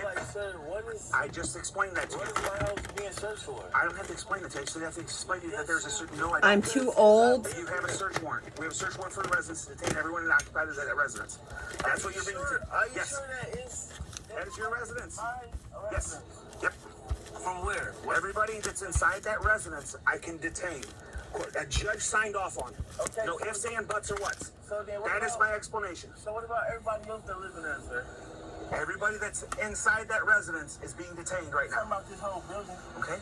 So I told you, that is what we had a search warrant for your residence, not the building, your residence. Okay. All right. Put your foot in. Detective will speak with you once the search is completed. All right. I just gotta look at some phones here and see if you can let me know what the passwords are to them so that they can plug them in. Notice this phone? Yes, that's my old phone. Okay. Is there a passcode on it? I think so. Do you know what it would be? Plug it in and then maybe just go from there on that one. So I assume this one's your current phone? No. Or this one, the yellow. Okay. Is this one password protected? Yeah, that's the one that's all threes. All threes? Threes are not. Okay. I'm just gonna verify that. Just like I said, that way they can. Okay. So that one's that. The one with the finger touch or whatever, that white one. Okay. We can verify that. This is good. And then whose is this one? Okay. And do you know if there was a password on that? Okay. And if there was, do you know what the password would be? Okay. All right. Has it? Okay.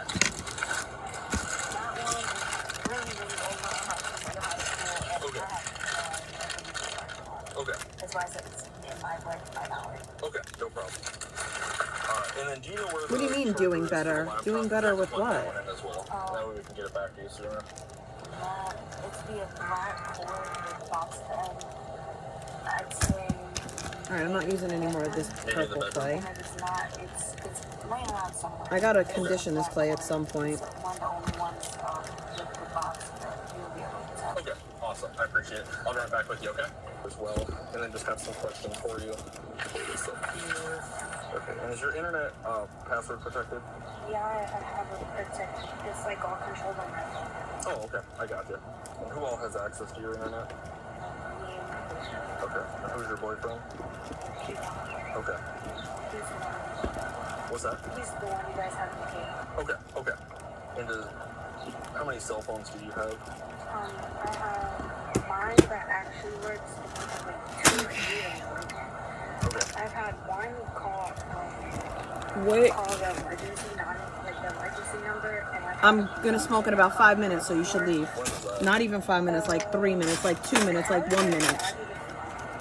Okay. I'm gonna do something with this red, maybe something with that white. We're gonna do this yellow and this green moment. Two genies and a model. Okay. Okay, so probably just a different one. Okay. So do they all like work, like turn on, or?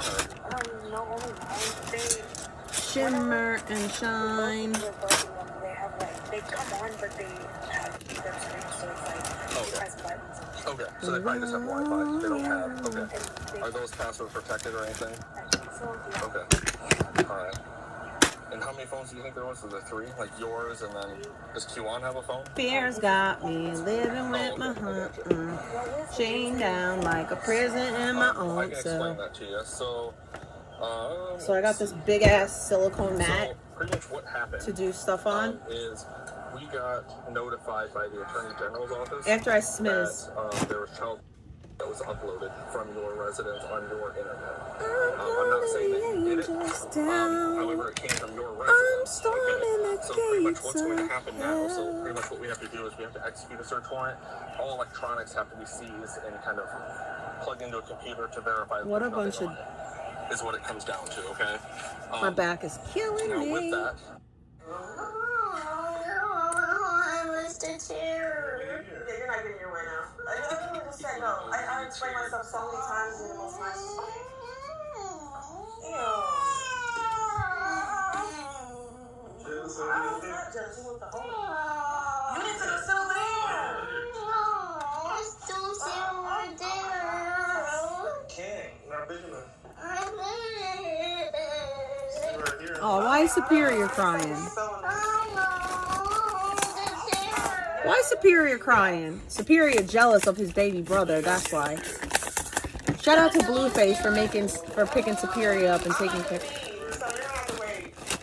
Because you just did all that crying for no reason. What are you crying for, Superior?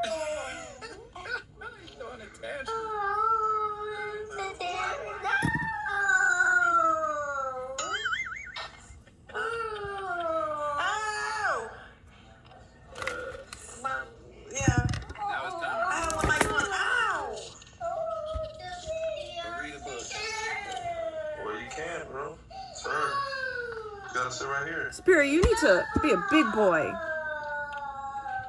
Just because you do that, it's not gonna do anything. You wanna get popped? You wanna get popped? You wanna get popped? Don't hit. Sit. He's hitting Blueface.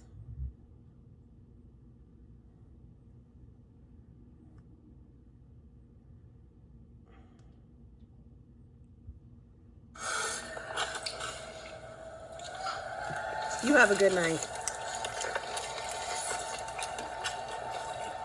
Yeah, I guess I was slow for not going to his restaurant when he told me to when he was locked up.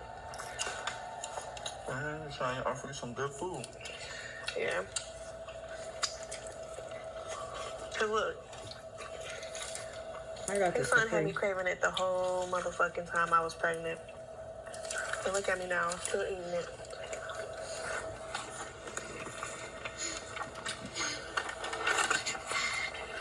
I didn't even know that Blueface. You know I was locked up? My restaurant wasn't. I was before. When I got out. I'm watching clips. Right. But I thought it was doing good. That's why I even asked. I'm sorry.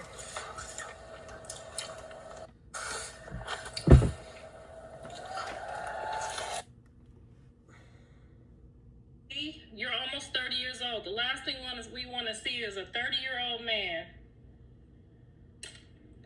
and a manly woman outside in the streets getting attacked by Yeah. people who don't even Krishan's have too money or manly. fame, and they're making it off of y'all for free for y'all to get one night. I'm gonna of use the free clicks. TikTok app because I don't know how to do it You're any other almost way. 30 years old. The last thing we want to. Oh my gosh, check these out. These are glitter markers. I just know they're gonna be so great. Oh my gosh. This pack has 48 different colors. These are really Just nice. Look at how sparkly these are. There's just a plain one with just glitter. Oh my gosh, this is gonna be so much fun to use during coloring. Wow, these are so great. I want these.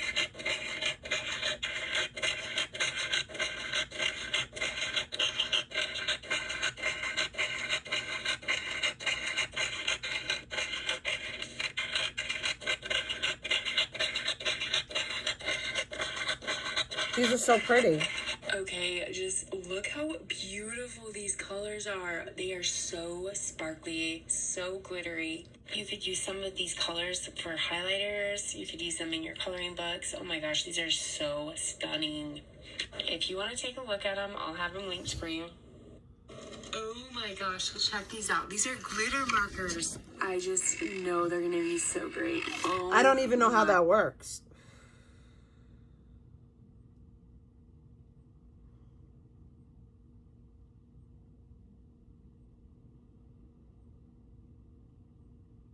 Should a biological male, let me ask the question, should a biological male who has raped women be in a women's prison? Somebody who, I don't care what they are, if you've raped people and you're dangerous, you should not be in anything. That's not the question. Well, that's the answer. And I'm sorry, I'm not giving you an A, B, C answer because you're a non-answer. That's a non-answer to you, but that's an answer.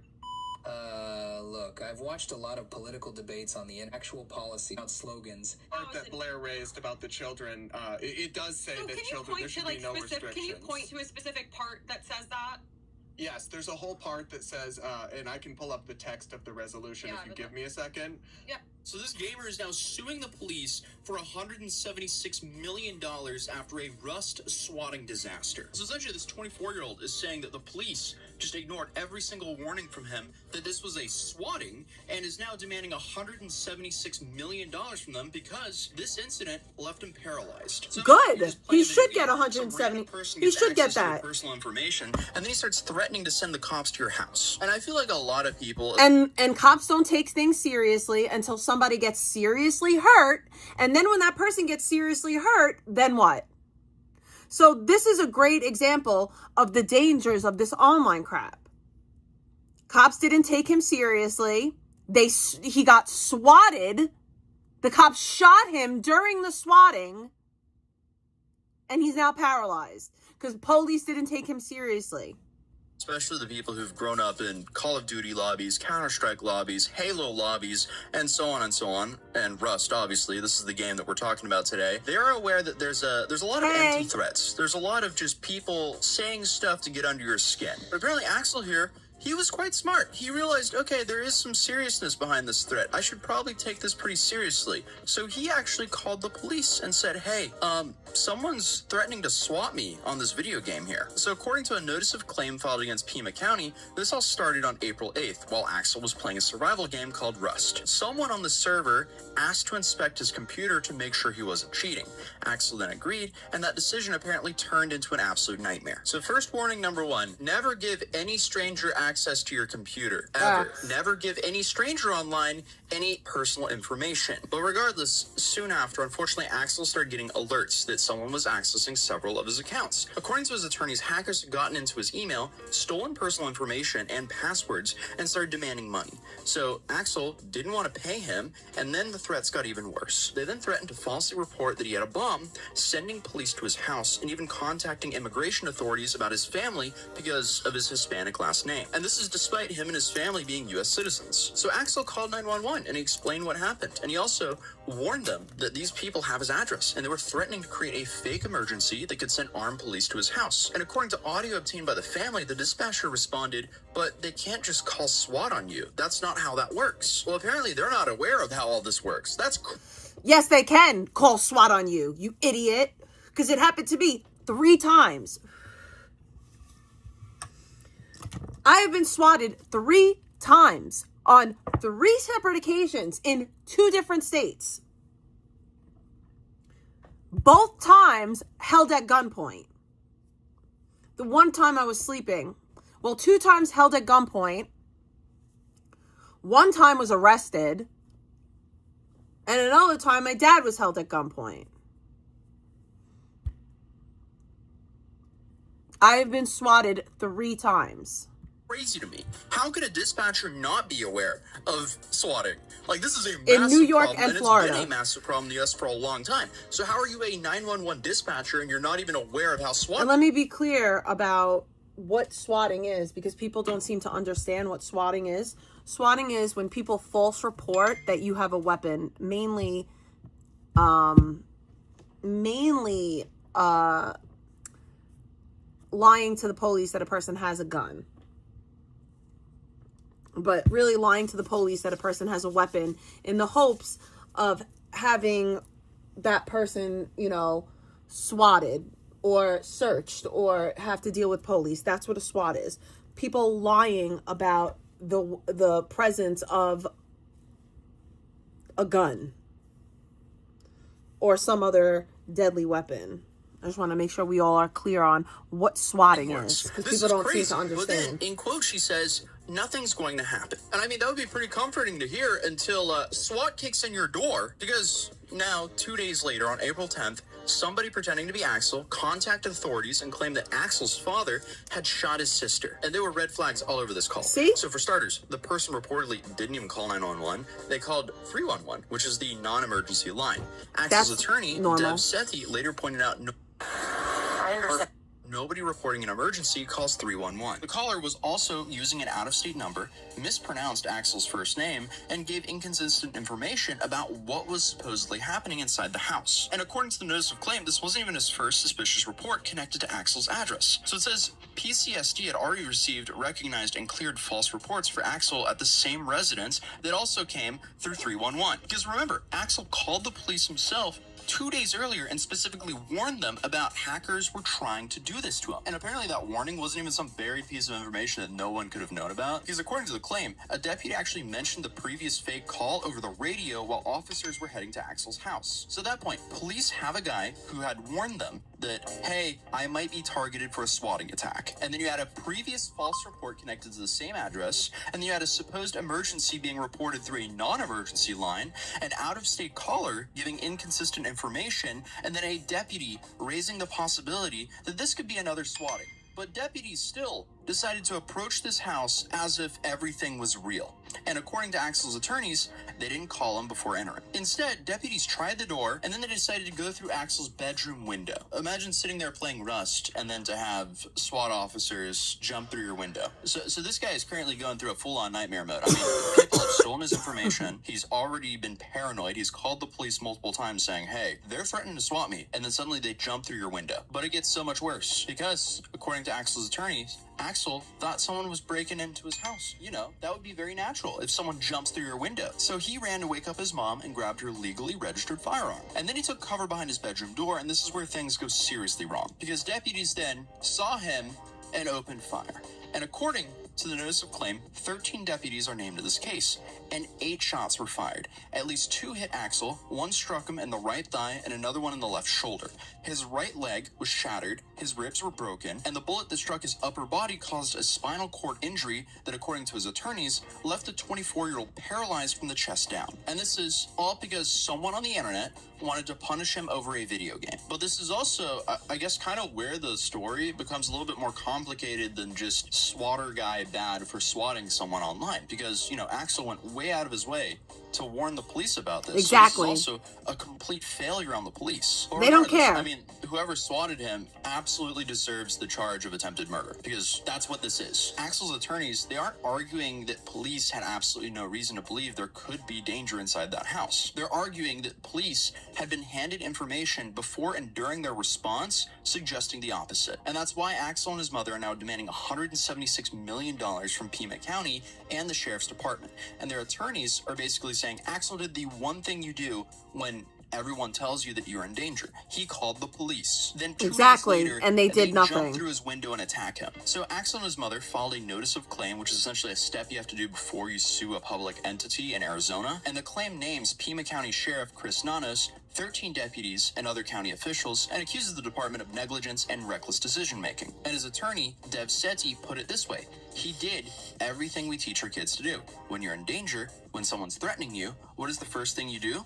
Well, you call the police. And that's what makes this case so disturbing and infuriating at the same time, because by the book, this guy did everything right after his mistake of giving up his information to a hacker. Never give access to your computer to anyone online. But regardless, at the end of the day, the police allowed themselves to be weaponized against this man here now. So this is a complete failure on the Pima County Police Department. And it's so sad that swatting is just becoming more and more regular. I mean, just a few months ago, you had an 83-year-old streamer by the name of Sue Jacot, better known as Grandma Crackers, and she was recently swatted as well. And there, police showed up with about 20 police cars, 5 SWAT officers, and drones after someone falsely claimed that her grandson Jack had shot her. And this is all while her grandson Jack was going through chemotherapy and recovering from cancer. But thankfully, I mean, that situation ended with no one actually getting injured. And there was also a very big difference at what happened at Sue's house compared to what happened at Axel's house, because police reportedly called Sue's home 3 times before they arrived. So they had a chance to communicate with the people inside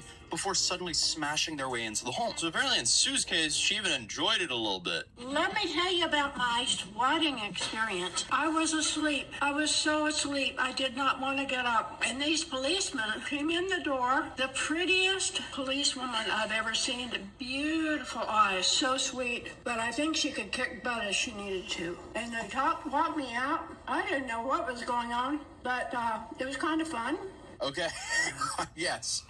But unfortunately, I mean, like, Sue and Axel are nowhere near the only people having to deal with this. This is such a regular occurrence now that they absolutely have to have systems in place for this. Because another person who's been through this is a guy by the name of Ned Luke. Luke has reportedly been spotted multiple times while streaming, including an incident on Thanksgiving in 2023. And here, he had to abruptly end his stream due to a phone call.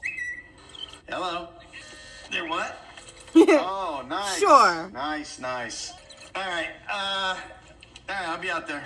All right, I gotta go. Now these assholes have swatted my house, so I've gotta go. All right, have a good one. But in that case, thankfully, authorities actually caught the person who was responsible for it all. And in June of this year, Luke announced that the swatter had been sentenced to 4 years in prison, which honestly is not enough. Like, swatters need to be punished heavily. But regardless, this does show there can absolutely be consequences for people who do swatting. And thankfully, the FBI is starting to acknowledge how dangerous all this really is. So the FBI director came out and said, hey, there's an alarming rise in this. And he said, in quote, weaponizing law enforcement against any American is not only morally reprehensible, but also endangers lives, including those of our officers. And he also added that the FBI is working with local law enforcement to crack down on these crimes. So that brings us back to the case with Axel, because he's accusing the sheriff department of completely ignoring all of the warnings that he gave them. And apparently this isn't the only bad situation the sheriff's department is currently dealing with, because they also were at the head of the investigation revolving Nancy Guthrie, who is the 84-year-old mother of Today anchor Savannah Guthrie. If you're a true crime person, you might know about this right now, but basically, Nancy disappeared from her Tucson home around February 1st, and more than 6 months later now, she still hasn't been found. So the police department has been on the news a fair bit, giving updates on that case. And completely separately from Nancy's disappearance, now they're being sued for $176 million. But then on top of that, a guy by the name of Carlos Pasulas and 2 members of his family announced plans to seek $3.25 million after deputies raided his home and arrested him during the whole Guthrie investigation. Pasulas says that he was arrested at gunpoint, detained for 7 to 8 hours without being charged, and eventually released in a town about an hour south of Tucson. They just dropped him off somewhere? If you falsely pick up someone from their house, the least you can do is give them a ride home back to their house. I feel like you learn those basics from your school library. When you pick something up, you return it back to the area you found it in. But then, Nanos was also named in a separate $25 million federal civil rights lawsuit filed by Pima County's jail inmate, Stephen Kenneth Fox, although that case has since been dismissed by a federal judge. I don't know, I think it's just crazy how much hot water this police department is currently in. But overall, they have declined to comment on this recent case due to pending litigation. But at the end of the day, Axel is 24 years old and he's now paralyzed from the waist down. No matter how much money he gets, that's not going to be able to change that, really. And his attorney, Dev Sethi, says that Axel's health, his independence, and his ability to earn a living, his sense of security, that's all been stolen away from him. At the end of the day, there's kind of two separate issues here. One, the person who swatted him, put him under the jail. Two, the police department. This was a complete failure on them. So he was failed. So now he wants $176 million as restitution for this. So I guess we just kind of have to wait around and see what happens with this case. And yes, I'm currently traveling now, hence why I'm in kind of a different location for each video now, but we'll be back home soon. Other than that, I'll see you guys in the next video. Peace. This woman was just humbled by a judge after... That's Chrissy. Don't be swatting people, man.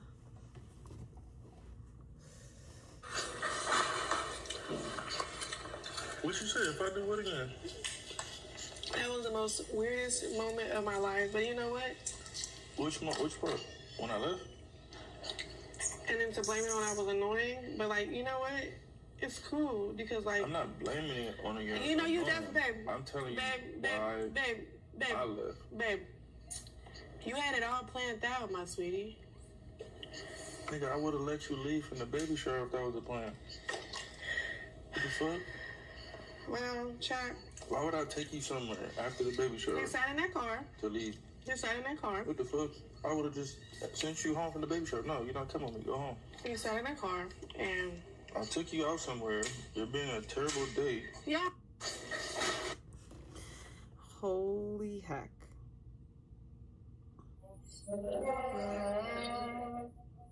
The Sardis people?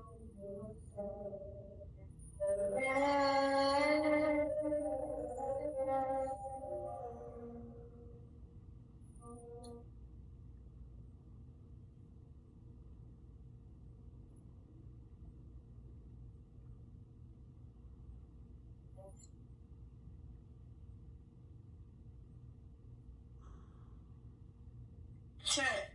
All I have to do is knock on the door.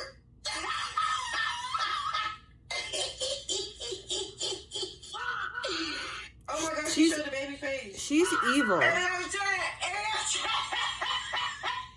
Chat. All I have to do is knock. Like, she's legitimately evil. So as far as the whole Krishan stuff goes, Krishan's cool, chat. Me and Krishan will continue to be friends. But I'm gonna leave it at that, you know? She's doing her boxing thing. She's planting seeds and creating a life for herself in Baltimore.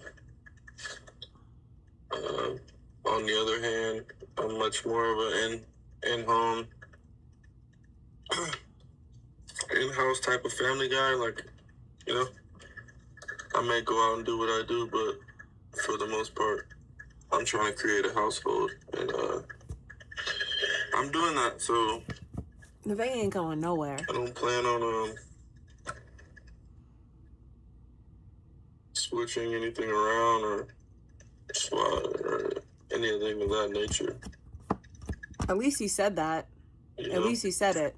Because he needed to say it. He needed to clear it up. Shit. It's a logical thing, you know. Veve's being prepped and trained and groomed to where she's at, and she's he's gonna marry Nevaeh. Taking it on very well. I don't see myself leaving this for that, if that is not even like, you know, that is not even like secure. Get me, chat? Like, He's going to marry Nevaeh. You want to know why? Because Nevaeh will never leave him. I'm not gonna leave a female that hasn't fucked with nobody in the last 9 months for somebody who's fucking with people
It's already 6:30. Maybe I'll try the TikTok thing tomorrow. I'm not going to be live for that much longer.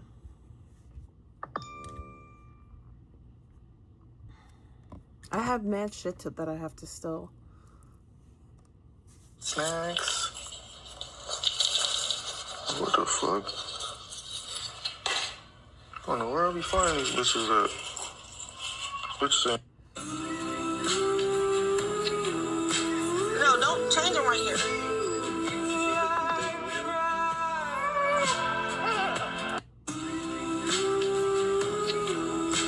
No, don't change them right here.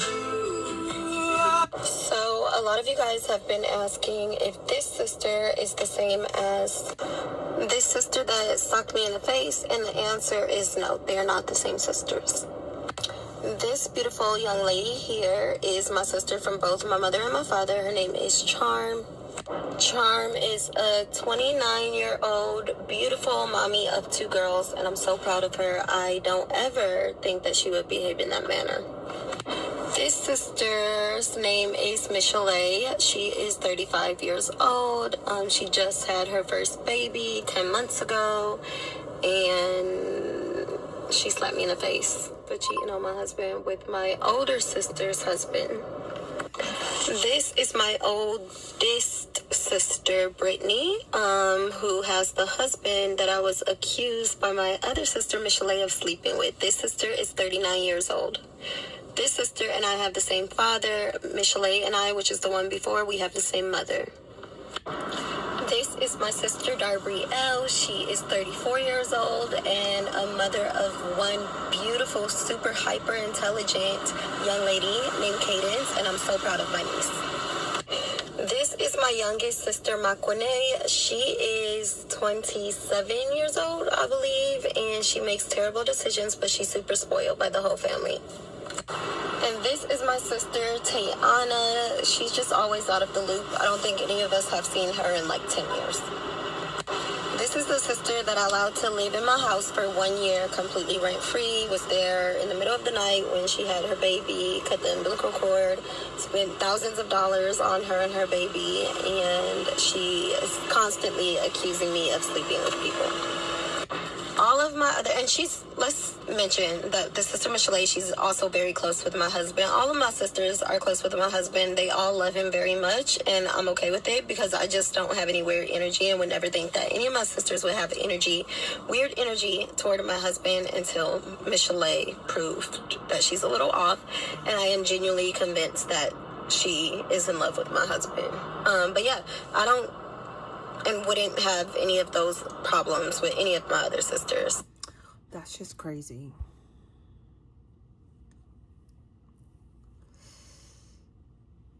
They said you the program. They said you the program, Kashawn. Only been a couple days, chill.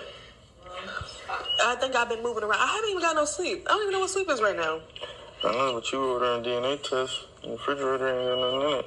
So you doing... You was going to take me to the store and I was going to run in the store by myself. You order that shit the same way you ordered that shit.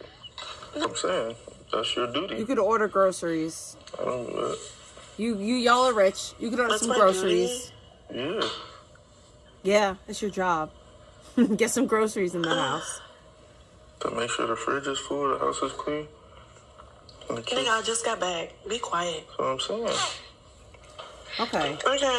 Shut the fuck up. I'm just saying. It's I agree. time now. What's time? All that nice shit is over. You was never nice. What are you talking about? Exactly. All right, that's School enough. crib, That's yeah. enough. That's Don't enough. go down the rabbit hole. You're not gonna like it. Don't go And down I know the how to rabbit get hole. really mean. Don't give a fuck. You should. Your priorities be fucked up. Boy, you ain't talking about shit. How Where the my fuck car you got at? a DNA test? I wake up to a DNA test, nigga. Why does the refrigerator look like that? Oh, because I just got back. What are you talking about? How the hell you get a DNA test that fast? I ordered from CVS. Exactly. I didn't go pick it up. What the fuck? Only been a couple days. Chill. She's too worried about chat. He's not even worried about a DNA test.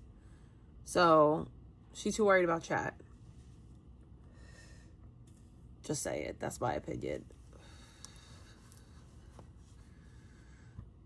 Let's Let's try to condition the rest of this clay because it's bothering my OCD. It's raining real bad.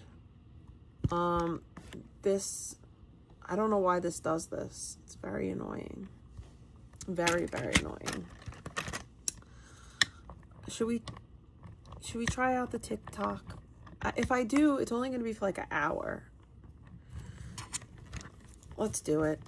All right, guys. Peace.